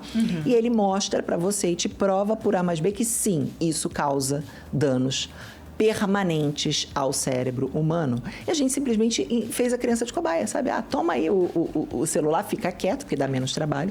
Então, a escola precisa fazer esse trabalho. Eu faço palestras não só para professores, tá? Eu, hoje à tarde, por exemplo, estou indo em Osasco falar com famílias sobre isso. E aí a escola promove reuniões, palestras. Então, tem vários caminhos. Tem a internet, tem o pediatra, que tem que falar. Né? A primeira consulta lá, o bebê tá com 1 mês, 2 meses. Mamãe não pode pôr na televisão, porque tem gente que põe um bebê de 1 mês para ver TV, tá? Existe. Não pode dar tela. O pediatra tem que falar nessas consultas de rotina. Tem que ser uma galera falando sobre isso para as famílias entenderem e perceberem. Conscientização. Quem sabe tem que ensinar quem não sabe. Gente, isso é para ontem. Para ontem. Porque a gente vê coisas aí alarmantes. Dentro de casa. Então. E é muito triste. Esses dias até eu comentei com meu marido, assim, final de semana, nós fomos acho que um restaurante, e o nosso filho é muito triste, porque a gente está nadando contra a maré. A gente não oferece celular para ele. E aí ele fala que todo mundo tem, né? E aí ele fala, mas não é justo, porque... E eu já expliquei para ele, mas ele tá entendendo bem. Eu falo, meu amor, cérebro derrete celular derrete o cérebro. Eu falo, você vai ficar com a cabeça quadrada, porque você não vai ser inteligente como você é. Aí eu vou explicando. Você não adora montar Lego, por exemplo? Então, você só sabe montar tudo isso incrível, todas essas coisas, porque você não fica um tempão na tela. E a gente controla muito. Mas aí eu vi do lado uma família e a criança andava olhando pra tela, olhando o celular o tempo todo ali, vidrada. E é complicado julgar, porque às vezes a criança antes não estava e aí deu o celular na hora, não sabemos, a gente só viu um recorte, não sabemos. Mas ali, vidrada, com o olhinho e não interagindo com os pais, isso é muito triste, né? O que acontece com a tela pequena, né? Quanto menor, pior. Então, a gente via a TV. A TV é menos pior porque você tem uma distância para a TV e você ainda consegue usar outros sentidos, como audição, tá? Enquanto você está vendo a TV. O celular, parece que todos os seus sentidos ficam convergidos ali para aquela tela. Às vezes a pessoa está no celular, você fala com ela e ela fala, hã? O quê? Por quê? Porque ela estava focada 100% na tela pequena ali na frente dos olhos. Então, ela deixa de ouvir, ela deixa de perceber o mundo e ela a criança, principalmente, deixa de aprender, porque a criança aprende com o convívio social, aprende com o problema, como a gente falou, e aprende com o que ela vê o outro fazer e não com a tela. E a gente precisa se policiar, né? Porque, por exemplo, acontece com a gente no dia a dia. Eu, por exemplo, ontem a minha esposa chamou a atenção. Ei, tô falando com você, acabei de chegar do trabalho, quero falar um pouquinho de como foi meu dia. Sai do e celular. você tomando café e vendo vídeo. Então, se o impacto já é para nós, adultos, né? Imagina para uma criança e adolescente que com o cérebro ainda está em desenvolvimento. Gente. Isso aí. Gente, é bem muito isso. difícil. A gente já está sendo alterado, a gente já está mais ansioso, porque essa coisa que você falou do vídeo curto, né, de toda hora eu espero uma notificação, nós já vamos ficando mais ansiosos. Só que o cérebro infantil e o do adolescente está em formação, então os danos são muito maiores, são para a vida toda. Agora, nesse sentido que você disse, nós estamos mais ansiosos. Como que vocês da área de pedagogia, da área de educação, têm lidado com essa geração ansiosa? Geração mais ansiosa, né? Sim. A gente tem pedido socorro para as famílias, para retirar a tela, fazendo também conversas com eles, porque outro dia eu tive que levar um psicólogo junto para a palestra, porque era uma escola que estava com altíssimo índice de ideação suicida e de automutilação. E aí eu falei, olha, nessa palestra eu vou pedir ajuda de um psicólogo também, não me sinto apta para fazer sozinha, porque é um tema muito mais sensível. E aí fizemos uma palestra sobre valorização da vida para adolescentes de 12, 13, 14 anos. Olha isso, gente. Como que uma criança de 12 anos, né? Você fica pensando, como que eles já pensam em acabar com a própria vida? O que está faltando ou o que está sobrando? A gente se questiona demais, mas a gente percebe que é o mundo que mudou e a família que muitas vezes está desestruturada. As pessoas estão conectadas demais ao celular e desconectadas do mundo real. E eu vejo a escola, assim, tentando fazer alguma coisa, mas muita coisa não é da escola, né? A gente fica uma parte pequena do dia com a criança, né? E o filho é para sempre. O aluno só fica comigo 1 ano. Né? Em geral, o professor ele passa 1 ano ali com aquele aluno. Então, podemos fazer pouco, mas dentro, né, pouco dentro da dimensão do problema gigantesco que é esse, mas dentro desse, né, pouco que podemos fazer, temos feito muito. Vamos para um WhatsApp, uma mensagem de WhatsApp, é a Ana Costa, de 42 anos. Ela é da Baixada, né, em Santos. Ela diz o seguinte: o pensamento positivo pode realmente liberar os chamados hormônios que ajudam a reduzir o estresse e a ansiedade do dia a dia? Sim. Eu acho que essa pergunta da Ana Costa, Ana, a gente vai fazer essa pergunta logo mais, quando falarmos sobre o tema, tá? A pedagoga, neuropedagoga Fernanda, ela vai falar, ela está falando exatamente sobre o desafio da educação nessa era tecnológica. Então, vou pedir para você aguardar, que daqui a pouquinho a gente vai tratar sobre esse assunto de positividade, como tudo isso impacta na nossa saúde física e mental também, tá bom? Mas você que está nos acompanhando, pode mandar a sua mensagem no nosso WhatsApp, tá? É o 11 3226 1111. Estamos esperando a sua interação. Agora, um outro ponto dessa lei de proibição de celular dentro da escola, um impacto positivo é a questão do olhar, né? Do olho no olho. Sim. Você falou da interação social. Eles não se olhavam mais. Uhum. Sim, e você, por exemplo, na pandemia, a gente teve uma explosão, né, de internet, de uso de tela. E os adolescentes pioraram muito e as crianças muito pequenininhas são consequências diferentes, né? Se você dá muita tela, elas começam a parar de falar. Ou não adquirem a fala. Porque o ser humano, ele precisa disso aqui. Uma criança pequena, ela aprende a falar olhando a sua boca. Aí a gente, ainda por cima, usava máscara, né? E aí a gente teve casos de atraso de fala de crianças ali de 2, 3 anos, porque existia menos comunicação real, ela interagia menos com outras pessoas. Meu filho. E uma interação muito grande só com a tela, que ela não precisa falar com a tela. Não adianta falar com a tela, inclusive, que a tela não vai responder, né? Uhum. Então, a comunicação ficava muito restrita. Olha que coisa... A pandemia, ela serviu para muita coisa. E para provar que o ser humano é um ser social.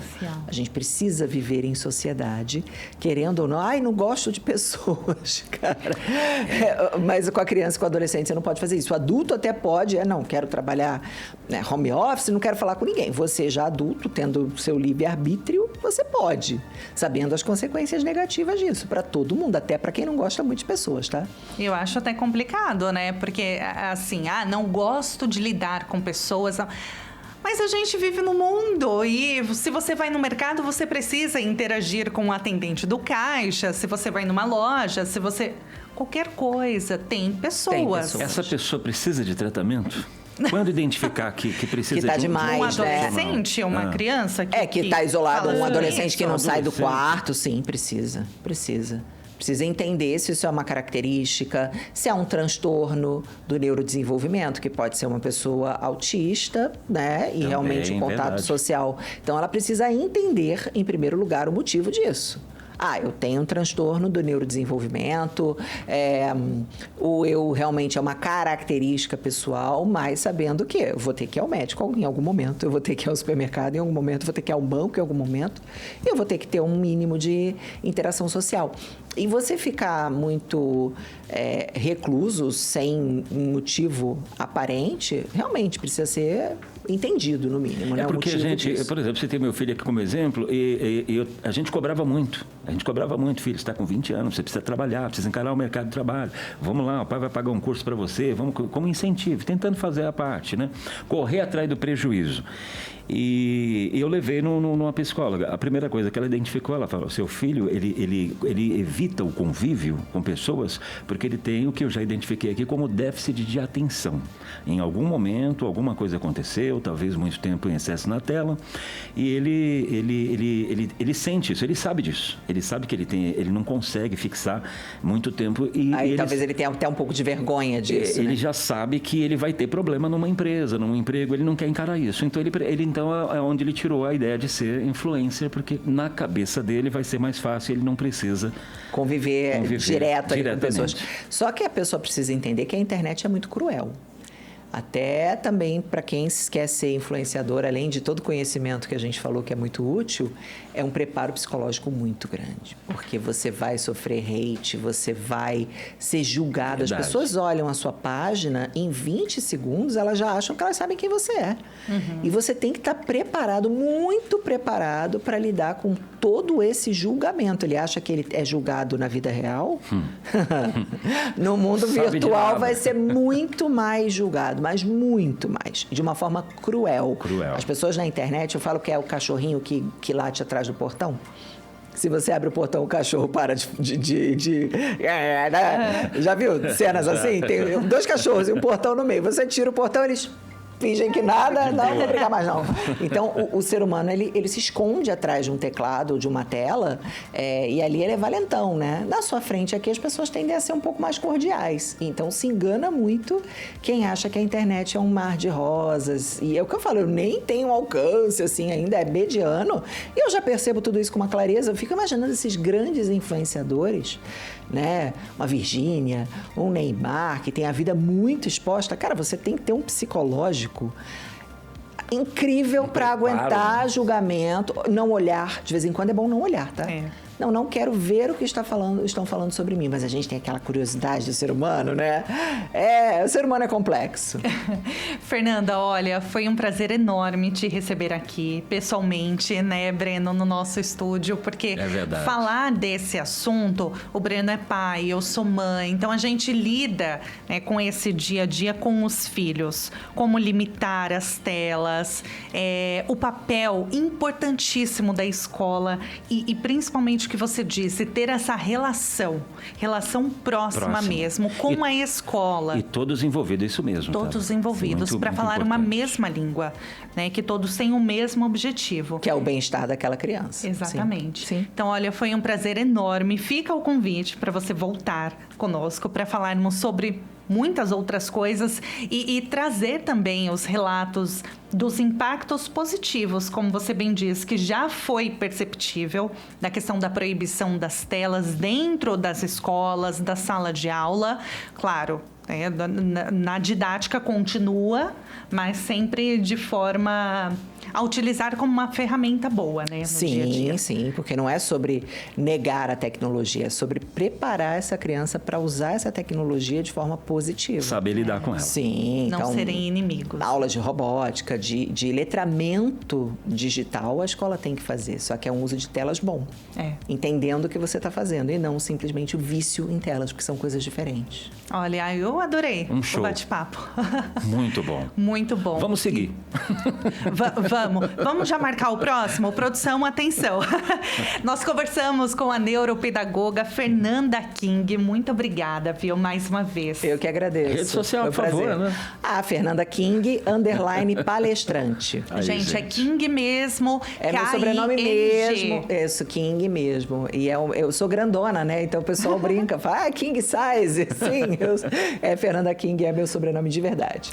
Eu adorei o bate-papo. Muito obrigada mais uma vez. Obrigado, Fernanda. Valeu, obrigado. A gente segue aqui no Relógio Rádio TV. Agora são 10h13 no horário de Brasília. Vamos falar um pouquinho sobre como a positividade, os nossos pensamentos, eles têm um poder mesmo científico. Isso quem vai explicar mesmo pra gente sobre o quanto os nossos pensamentos interferem na nossa saúde mental e física. A gente vai falar sobre esse assunto agora com o Luiz Severo, doutor Luiz Severo. Ele é mestre e doutor em neurociências pela Universidade Federal de Pernambuco. Eu já tive o prazer de entrevistar o doutor Luiz outras vezes e é sempre assim muito bom. O Breno agora vai conhecer também o doutor Luiz, vai ficar encantado porque é muito didático e ele fala assim de uma clareza, simplicidade muito grande. Esclarecedor. Doutor Luiz, um ótimo dia para você. Bom dia, doutor. Olá, bom dia a todos. Obrigado pelo convite. Sem dúvida, o pensamento positivo não é apenas pensar coisas boas. É um processo biológico, cerebral, que muda o cérebro e muda o corpo. Isso deve ser feito e encorajado no nosso dia a dia, sem dúvida. Agora, doutor, como que a neurociência, a medicina explica ou entende por pensamento positivo? Quando a gente muda a nossa perspectiva para uma visão mais otimista, o que está acontecendo exatamente no nosso cérebro? Exatamente. Esse pensamento positivo, que vai além de uma atitude otimista, ele gera uma alteração no cérebro. Existe uma área do cérebro chamada lobo pré-frontal. É o lobo responsável pela tomada de iniciativa, pela vontade, pelo querer fazer. Isso estimula o lobo pré-frontal. Essa área do cérebro também inibe a amígdala, que é a área responsável pelo medo, pela ansiedade. Ou seja, pensamentos positivos, eles alteram o cérebro de maneira positiva, melhorando a ansiedade, melhorando o sono, diminuindo o cortisol e melhorando a inflamação. Então tem estudos de neurociência revelando que pacientes que têm melhor pensamentos positivos estão conectados com mais serotonina, mais dopamina, mais endorfina, melhorando as taxas de sucesso, inclusive nos tratamentos. A gente sabe que a positividade associada à espiritualidade, práticas integrativas, todas elas conectam a um corpo integral. E isso faz com que a gente diminua a irritabilidade, melhore a memória, melhore a performance e faça com que o cérebro tenha melhores resultados. Doutor Luiz, existe uma química do otimismo, no caso? Quais os neurotransmissores, né, e hormônios que entram assim em ação justamente quando a gente foca em soluções em vez de problemas? Vamos chamar assim dessa sopa química, né? Como é que ela afeta o nosso corpo a curto prazo? Exatamente. Quando a gente está falando de amplificar esses circuitos cerebrais ligados à experiência de esperança, propósito, conexão social, gratidão, espiritualidade, atividade física, todas essas atuações, elas mexem nessa química cerebral. Então eu estou liberando a serotonina e a dopamina, me dá bem-estar, relaxa a musculatura, me dá mais atenção. Eu estou diminuindo o cortisol, eu estou diminuindo substâncias inflamatórias do cérebro. Então, pacientes com fibromialgia, com enxaqueca, pacientes com dores crônicas experimentam relaxamento e melhora do estresse. Então essa sopa biológica, ela tende a ser mais anti-inflamatória. Ela tem estudos mostrando que tem a mesma eficácia, inclusive, quando isso é feito de maneira rotineira rotineira, a prática de gratidão, prática de conexão social, prática de atividade física e espiritualidade igual a um remédio antidepressivo, atuando nesse aumento do boom de serotonina. Por isso a importância dessas práticas serem colocadas no dia a dia para ativar o nosso cérebro e controlar, reparar, reorganizar a maquinaria cerebral. Doutora, eu queria fazer uma relação com o assunto anterior. Nós estávamos falando com a neuropedagoga Fernanda King sobre, primeiro de tudo, falando sobre a importância, né, da profissão de um pedagogo. E aí partimos para o assunto da relação de juventude e telas, né? Essa tecnologia, esse estímulo tão rápido, né, de informações, vídeos curtos, enfim, tá todo mundo muito imerso, principalmente no celular, né, que tá na palma da mão e você leva para todo lugar. Eu queria fazer uma relação com isso do pensamento positivo, porque muitas vezes as redes sociais, e há estudos, muitas pesquisas falando sobre os impactos negativos que as redes sociais têm sobre a nossa saúde mental. Eu queria que você traçasse pra gente, né, o quanto as telas, elas prejudicam, nos prejudicam a desenvolver, a ter todos esses estímulos positivos que você mencionou aqui, esses hormônios positivos do prazer, da felicidade, de relaxamento. Porque, por exemplo, você entra numa rede social e você ali é bombardeado com informação, muitas vezes negativa, ou tem aquela comparação com a vida alheia, e você sai de lá mais cabisbaixo. Aquilo tem um impacto horrível, né, muito sobre você. Sim. A atuação de redes sociais, de jogos digitais, telas em demasia são maléficas para o sistema nervoso. Essa é a verdade. Vamos entender o raciocínio. Imagina quando a gente está diante de uma tela em que eu estou rolando aquele feed insustentável, infinito.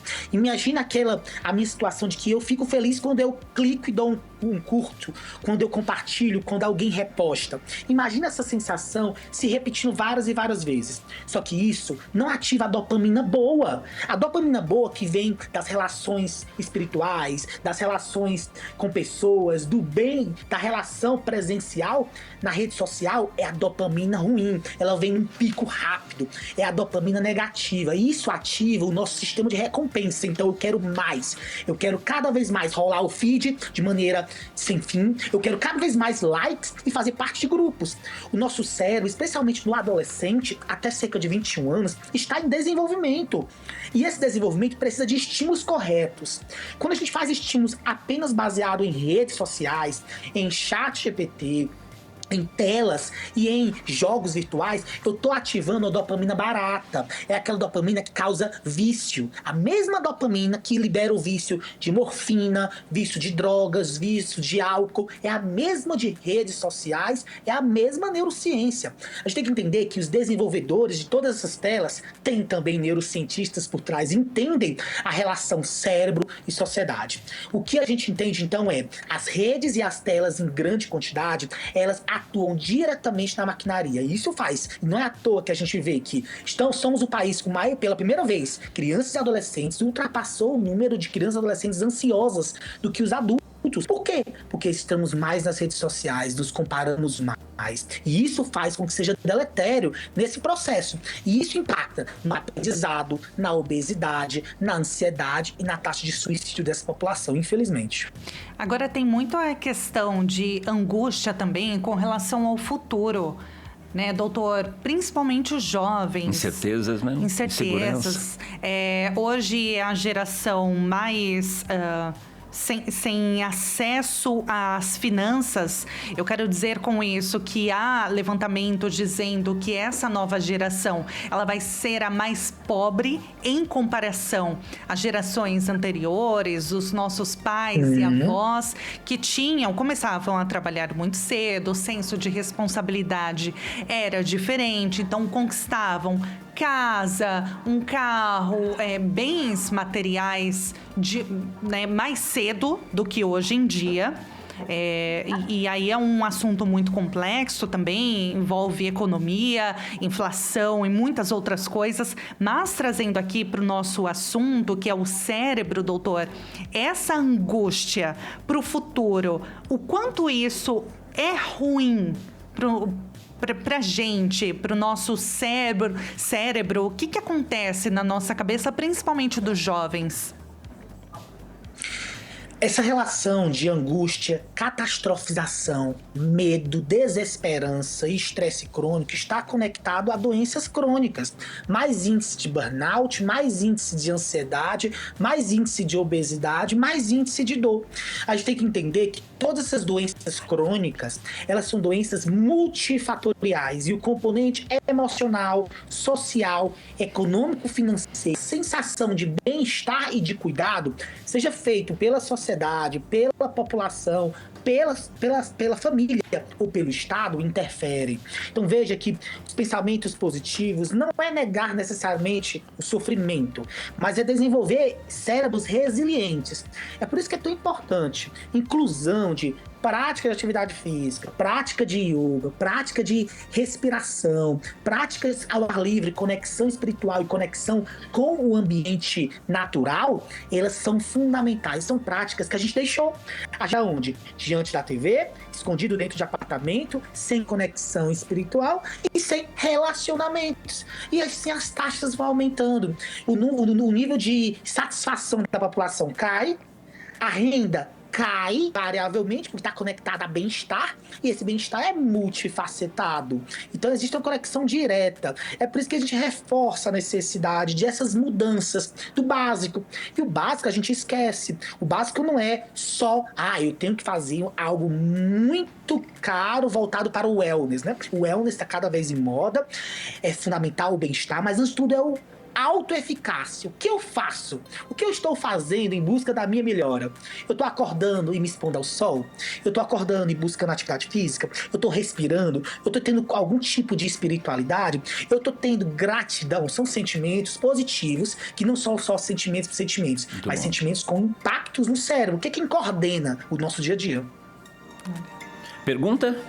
Temos. Doutor Luiz, a Camila Rocha, de 51 anos, ela participa com a gente de Copacabana, no Rio de Janeiro. Ela diz o seguinte: existe alguma relação já comprovada entre manter uma mente positiva e a prevenção de doenças cerebrais degenerativas, como o Alzheimer, por exemplo? Ótima pergunta. A doença de Alzheimer é uma doença multifatorial e 50% a 60% dos casos poderiam ser prevenidos. E um dos fatores prevenidos poderia ser o quê? A depressão.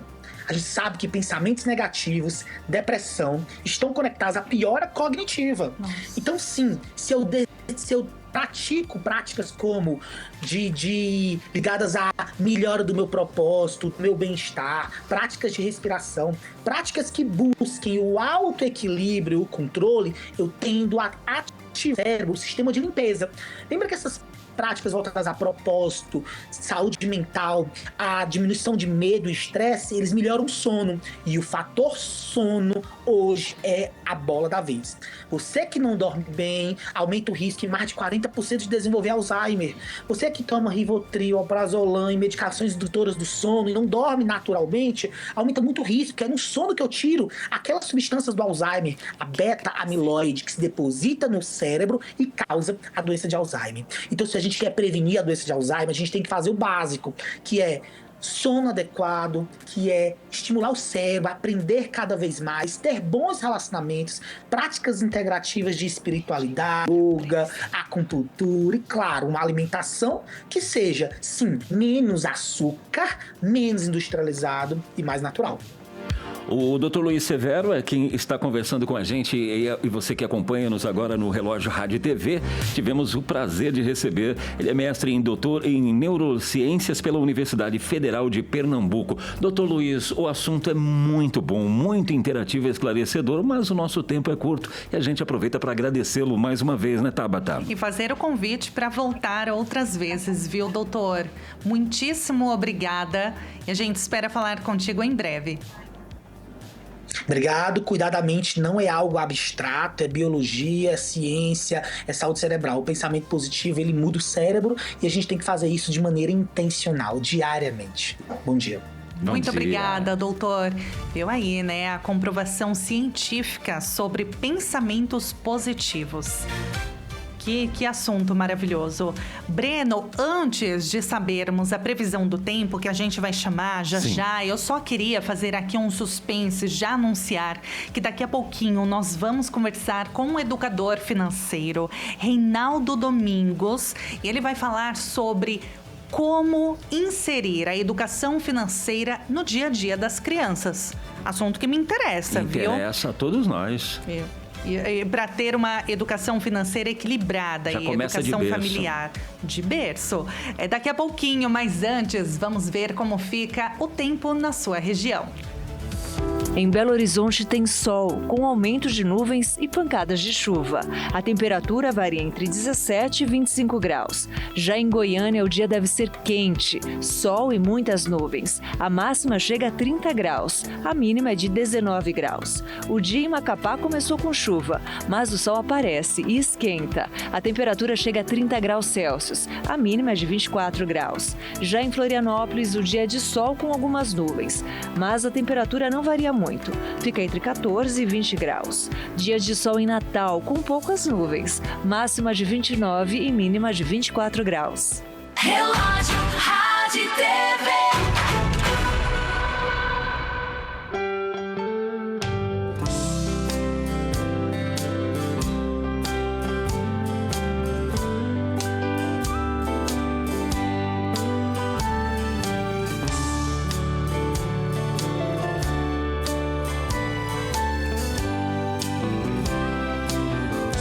Ele é o caminho, a verdade, a vida. Nele há morada, nele há guarida. Ele é Emanuel, ele é Deus conosco.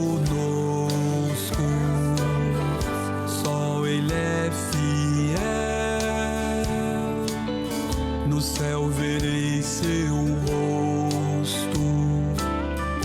Oh, quão lindo que será ver a face de Jesus,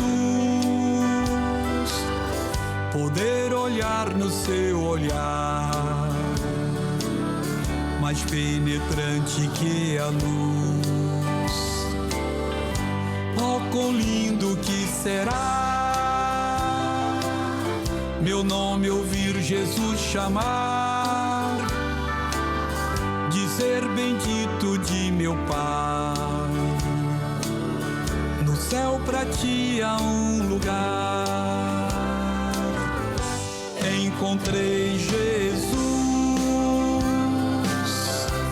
encontrei Jesus,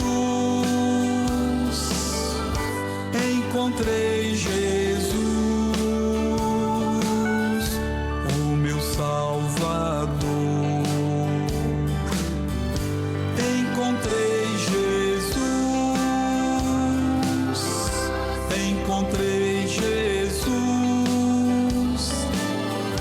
Encontrei Jesus, o meu Salvador.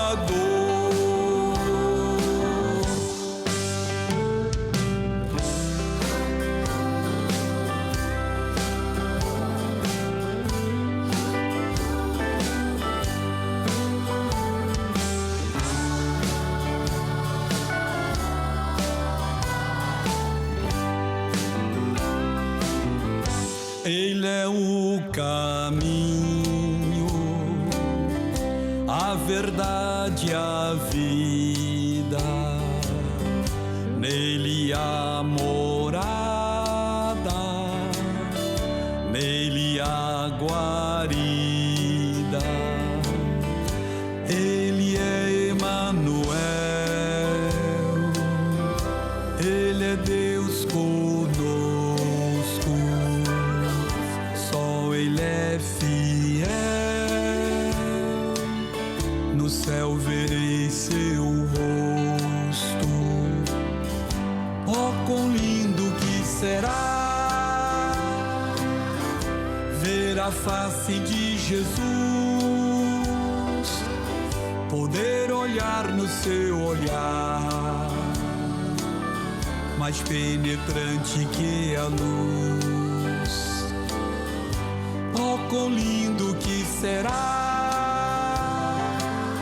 meu nome ouvir Jesus chamar, dizer bendito de meu Pai. No céu pra ti há um lugar. Encontrei Jesus, encontrei Jesus, encontrei Jesus. Relógio, rádio e TV.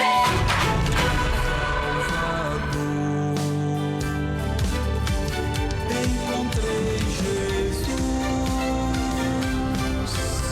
encontrei Jesus, encontrei Jesus, o meu Salvador.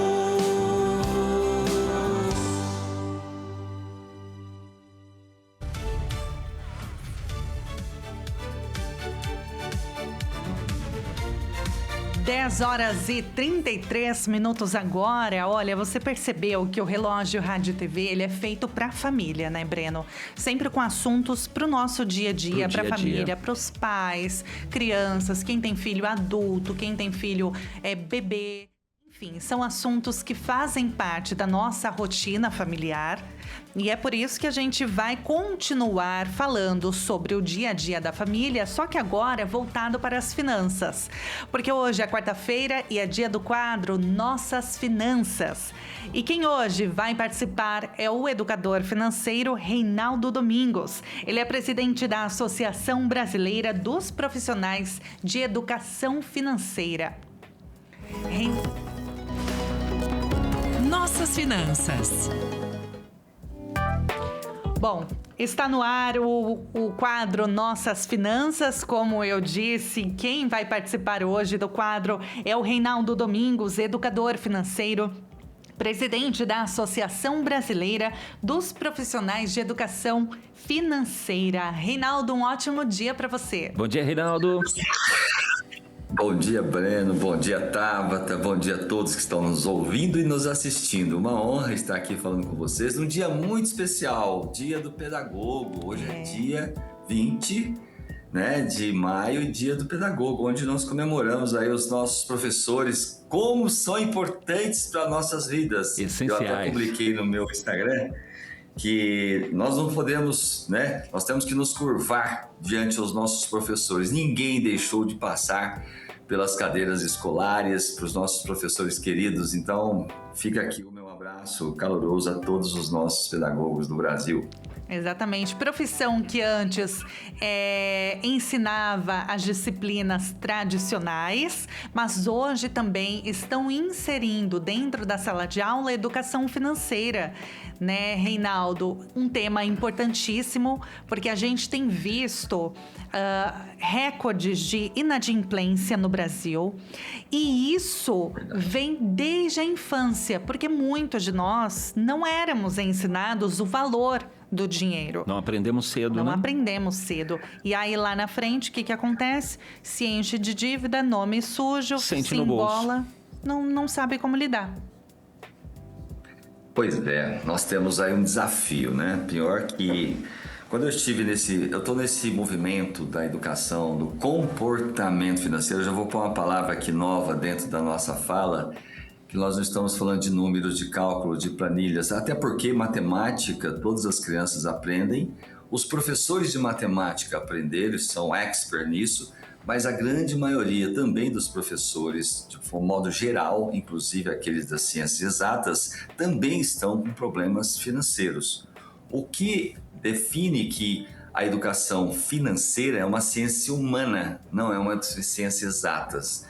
Então nós temos uma grande mudança de percepção. Quando eu comecei as primeiras obras minhas primeira coleção didática, paradidática, há quase 20 anos atrás nas escolas, os professores, não preciso disso, já faço juro composto, já faço juros simples, já sabe fazer cálculo. Eu falei, não, professora, nós estamos falando de comportamento, atitude, dá para ensinar antes mesmo de estar alfabetizada.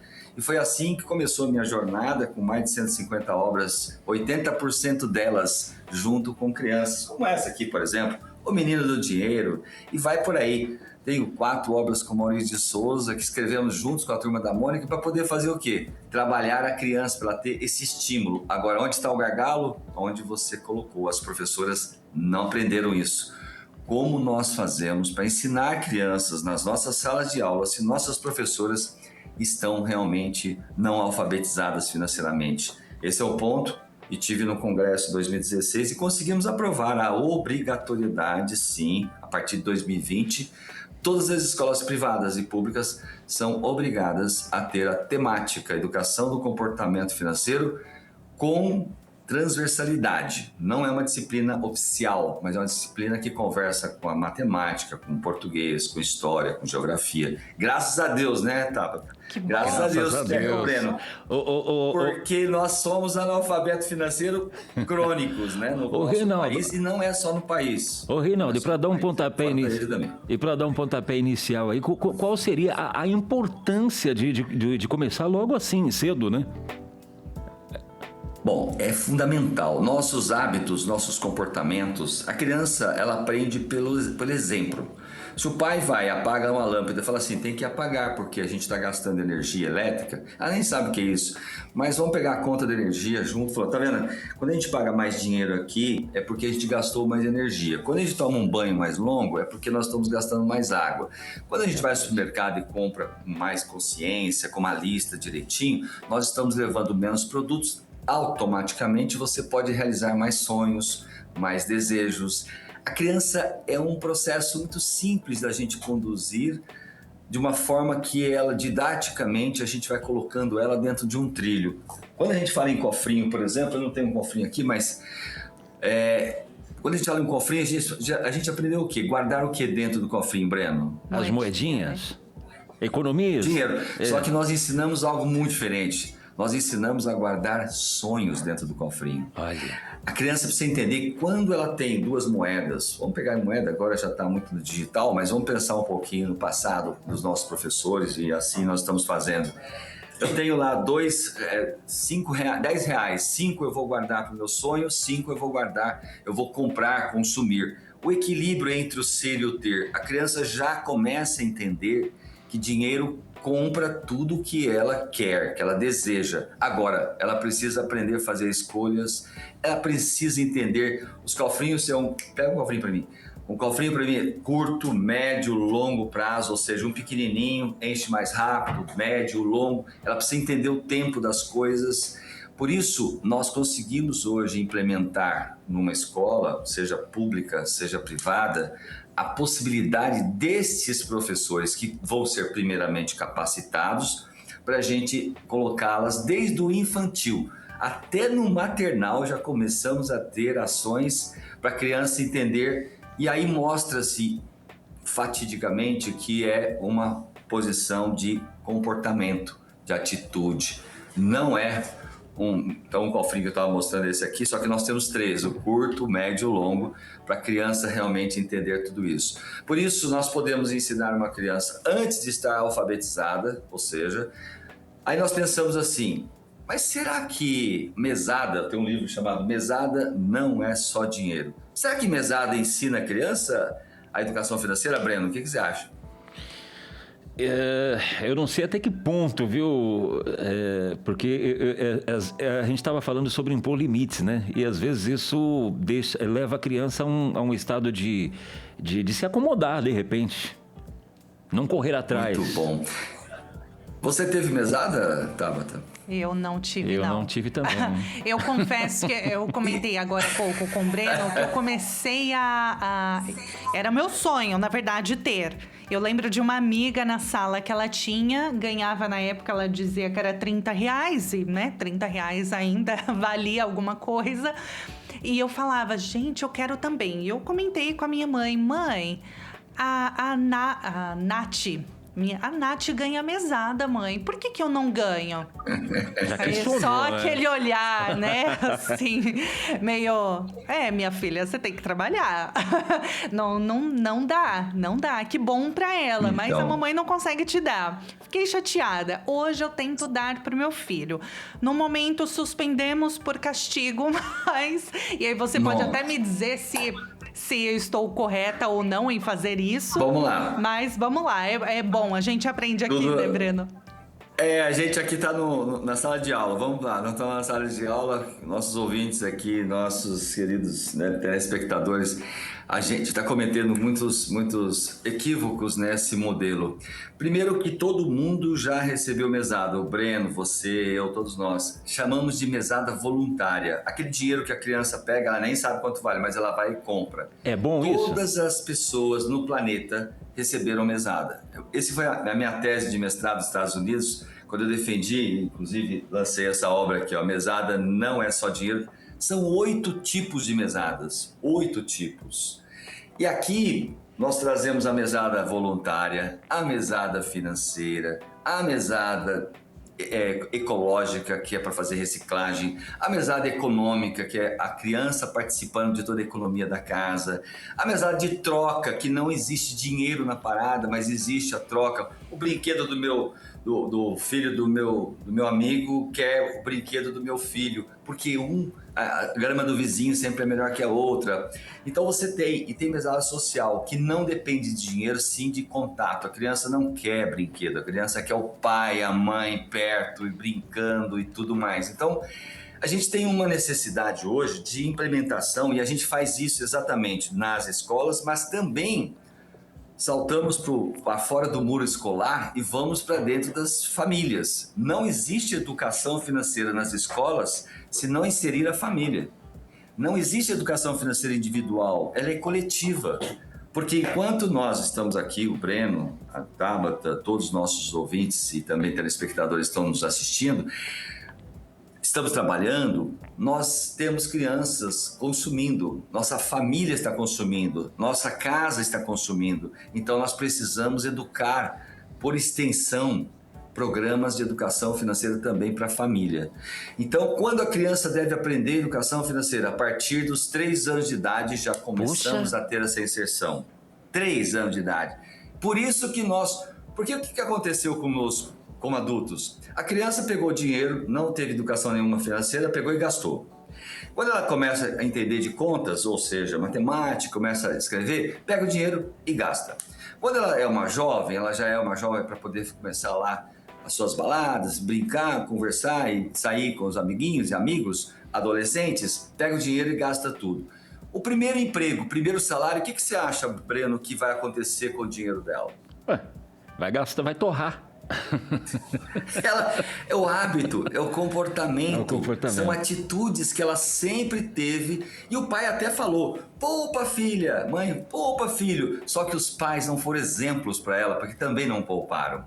Nossos aposentados hoje, que somam quase 40 milhões de brasileiros aposentados pelo INSS, 99% deles depende de parentes ou tem que continuar trabalhando. Eles não foram exemplos para nossas gerações, dos nossos pais e muito menos para nós, crianças que estamos hoje. Então, nós temos um desafio muito grande para que a gente possa realmente quebrar esse ciclo do endividamento e o Brasil está com 82,8 milhões de inadimplentes.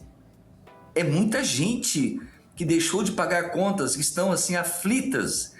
Aí vem o Desenrola Brasil para tentar enrolar mais ainda, porque vai embolar isso para frente, não vai resolver a causa do problema. Porque se não muda o comportamento, né, que você disse, se não muda o comportamento, não vai adiantar. A pessoa vai até pagar a dívida que ela tem, mas ela vai se enrolar de novo.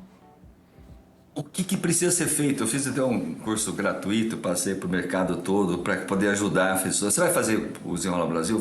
Assista primeiro esse curso, para entender que o problema não está na dívida que ela já contraiu, já está devedora, está na concepção do lar dela, da família dela. Então você precisa primeiramente construir uma sustentabilidade na família.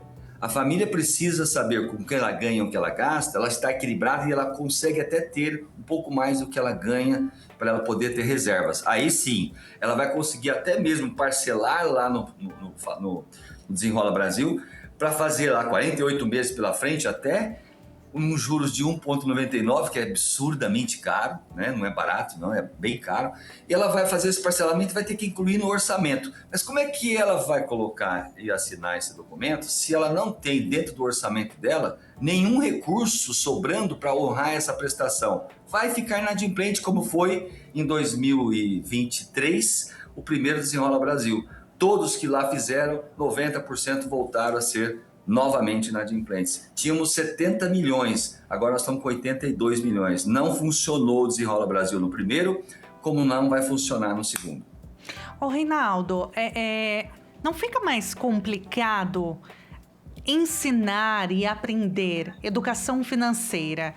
E eu digo aqui de forma geral, mas especialmente voltado para os menores, as crianças, que é o nosso tema de hoje. Ensinar educação financeira, sendo que hoje quase ninguém mais mexe com dinheiro, tem dinheiro físico ali, as cédulas, as moedinhas. Então, assim, a gente usa muito cartão de crédito. Hoje o Pix virou a modalidade prático, preferida, né, dos brasileiros.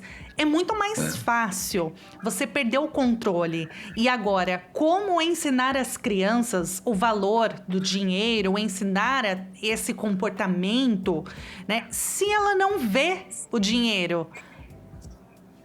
Pois é, uma pergunta E acha que cartãozinho é mágico, né? E acha que cartão de crédito é mágico. Não, é só passar o É só passar o cartão. Eu escuto isso direto. Aproximou. Passar o cartãozinho. Ou para aproximar. Agora aproximar, né? Paga no crédito, só passar o cartão, ué. Não, e o Pix, né, Tabata? E o Pix, é só passar o Pix, né? Faz um Pix pra mim, né? Até os jogadores da seleção brasileira estão assim, quando a Copa do Brasil ganhou mais uma fase, faz o Pix pra mim, ô CBF. Então, assim, na verdade, nós temos um problema, mas as crianças já sabem muito do digital. Nós somos, eu sou analógico, vocês não, vocês são meninas, né? A Tabata deve ter 20 e poucos anos, então ela é já do digital. 20 e poucos anos, obrigada. Sei lá, os 30. Olha, é bondoso, né? É bondoso. O problema é que nós temos uma geração analógica, e um outro problema, né? Que os professores, a grande maioria deles são analógicos. Então nós temos um problema de impacto aí social dentro das escolas, né?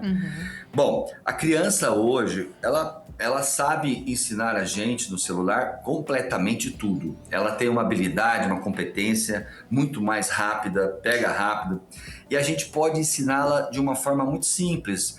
Onde nós achamos a chave? Existe uma metodologia chamada DSOP, Diagnosticar, Sonhar, Usar, Poupar. Como é que eu vou fazer um diagnóstico com a criança? Para onde está indo o dinheiro da família? Caça desperdício, caça excessos de gastos. Mas temos que ter uma reunião com ela para falar sobre sonhos. Se nós não inserirmos o propósito da família para dentro da nossa família, para ela ainda entender o que ela veio fazer na Terra, por que ela se juntou, por que ela se uniu, por que ela tem filhos, a gente precisa colocar isso. Porque este segundo pilar, que é o sonhar, que é o desejo, é o que vai inibir o gasto em excesso, ou até mesmo deixar de gastar em algumas coisas. Então nós precisamos estabelecer, e para fazer com que esse sonho seja realizado, são 5 perguntas que nós vamos colocar na mesa junto com a criança. O que é o sonho? Meu sonho é comprar um celular, meu sonho é um brinquedo, é alguma coisa. Quanto ele custa? Quanto tempo você quer? Porque ela vai querer todos ao mesmo tempo. Então você tem que falar para ela, olha, primeiro, nós temos que ter o curto, o médio e temos um que é longo. Tá aqui, ó, mais cheio. Ou seja, só que nós não temos mais moedas no Brasil praticamente. Então nós temos que pensar curto, médio e longo de uma forma que ela entenda que até 3 meses, até 6 meses, acima de 6 meses. E aí sabendo o que é, quanto custa, quanto tempo, quanto vamos guardar. Eu estou te dando dinheiro de alguma forma, voluntariamente ou financeiramente. A última é a mais importante. De onde vamos tirar dentro da nossa casa os nossos gastos? E aí entra um ponto importante para a gente poder falar, olha, são 5 perguntas, o que é, quanto custa, quanto tempo, quanto vai guardar e de onde vamos tirar, é um momento para a criança entender que qualquer dinheiro, e aí você tem que mostrar que dinheiro agora é digital, que dinheiro não é mais físico, né? Tem o dinheiro físico, mas tem o dinheiro digital. Ela vai entender que tudo que passa pelas mãos dela custa um certo dinheiro. Ela também precisa entender sobre empreendedorismo. Ela precisa entender que o papai e a mamãe vende horas todos os dias, por isso que ele sai de casa ou fica em casa num escritório, trabalhando para alguma empresa, seja dele, seja num terceiro, não importa, ela é empreendedora porque ela vende horas, vai receber esse recurso financeiro e vai pegar esse dinheiro e fazer outros escambos. Nada mais do que escambo. Troca de dinheiro porque eu estou vendendo horas, recebendo dinheiro. Troca do meu dinheiro para comprar todos os produtos e serviços. Isso é um ensinamento e ela entende muito rápido. Mas ela precisa fazer escolhas mais assertivas. Para ela, vai deixar de gastar excesso de tudo dentro de uma casa se ela tiver motivos, como o tio Maia falava, me dê motivos. Precisamos ter motivos nas nossas vidas. 2 palavras-chave para a educação financeira: escolhas e renúncias. Reinaldo, 2. Eu ia falar o seguinte para você, vamos fazer a parte 2 na próxima semana para a gente continuar falando sobre o assunto, porque infelizmente o nosso tempo já estourou e é um assunto que muito interessa. Ô, Reinaldo, até porque, Tabata, ficam várias dúvidas e um grande aprendizado, que o programa, o assunto é muito interessante, porque assim, eu tô tendo que passar por essa reeducação financeira, porque eu sempre fui muito gastão, viu, Reinaldo? A gente precisa fazer a parte 2. Olha, sempre as 5 perguntas. Por que eu estou gastando? Uma coisa sempre importante, eu preciso ou não disso, é muito importante ter um orçamento financeiro também. Vamos falar na próxima semana de um orçamento financeiro que blinda a vida financeira de qualquer pessoa, em especial das famílias junto às crianças. Tá aí, orçamento financeiro, como é que a gente vai fazer ele de uma forma, de um modelo mental diferente? Amanhã, semana que vem, a gente vai voltar nesse tema, vai ser muito legal. Maravilha. Vamos voltar. Reinaldo, olha, muito obrigada. Fica o gostinho de quero mais. E é claro que você que nos acompanha pode sempre mandar a sua mensagem. Já prepara aí as dúvidas que restaram. Pode mandar no nosso WhatsApp. A gente recolhe e faz a pergunta na próxima quarta-feira no quadro Nossas Finanças com o Reinaldo Azevedo e Reinaldo Domingos, educador financeiro. Muito obrigada pela sua companhia. Reinaldo, muito obrigada. Obrigado, Reinaldo. Um ótimo dia para você. Gente, olha, o relógio Rádio TV não teve nem tempo de conversar mais um pouquinho com o Reinaldo, mas ele volta aqui porque ele é ótimo e a gente aprende demais. Breno, muito obrigada pela manhã de hoje. Tá. Excelente dia para nós e até amanhã, nosso próximo encontro. Até amanhã, 9 horas em ponto. Relógio Rádio TV, o seu programa diário. Aqui.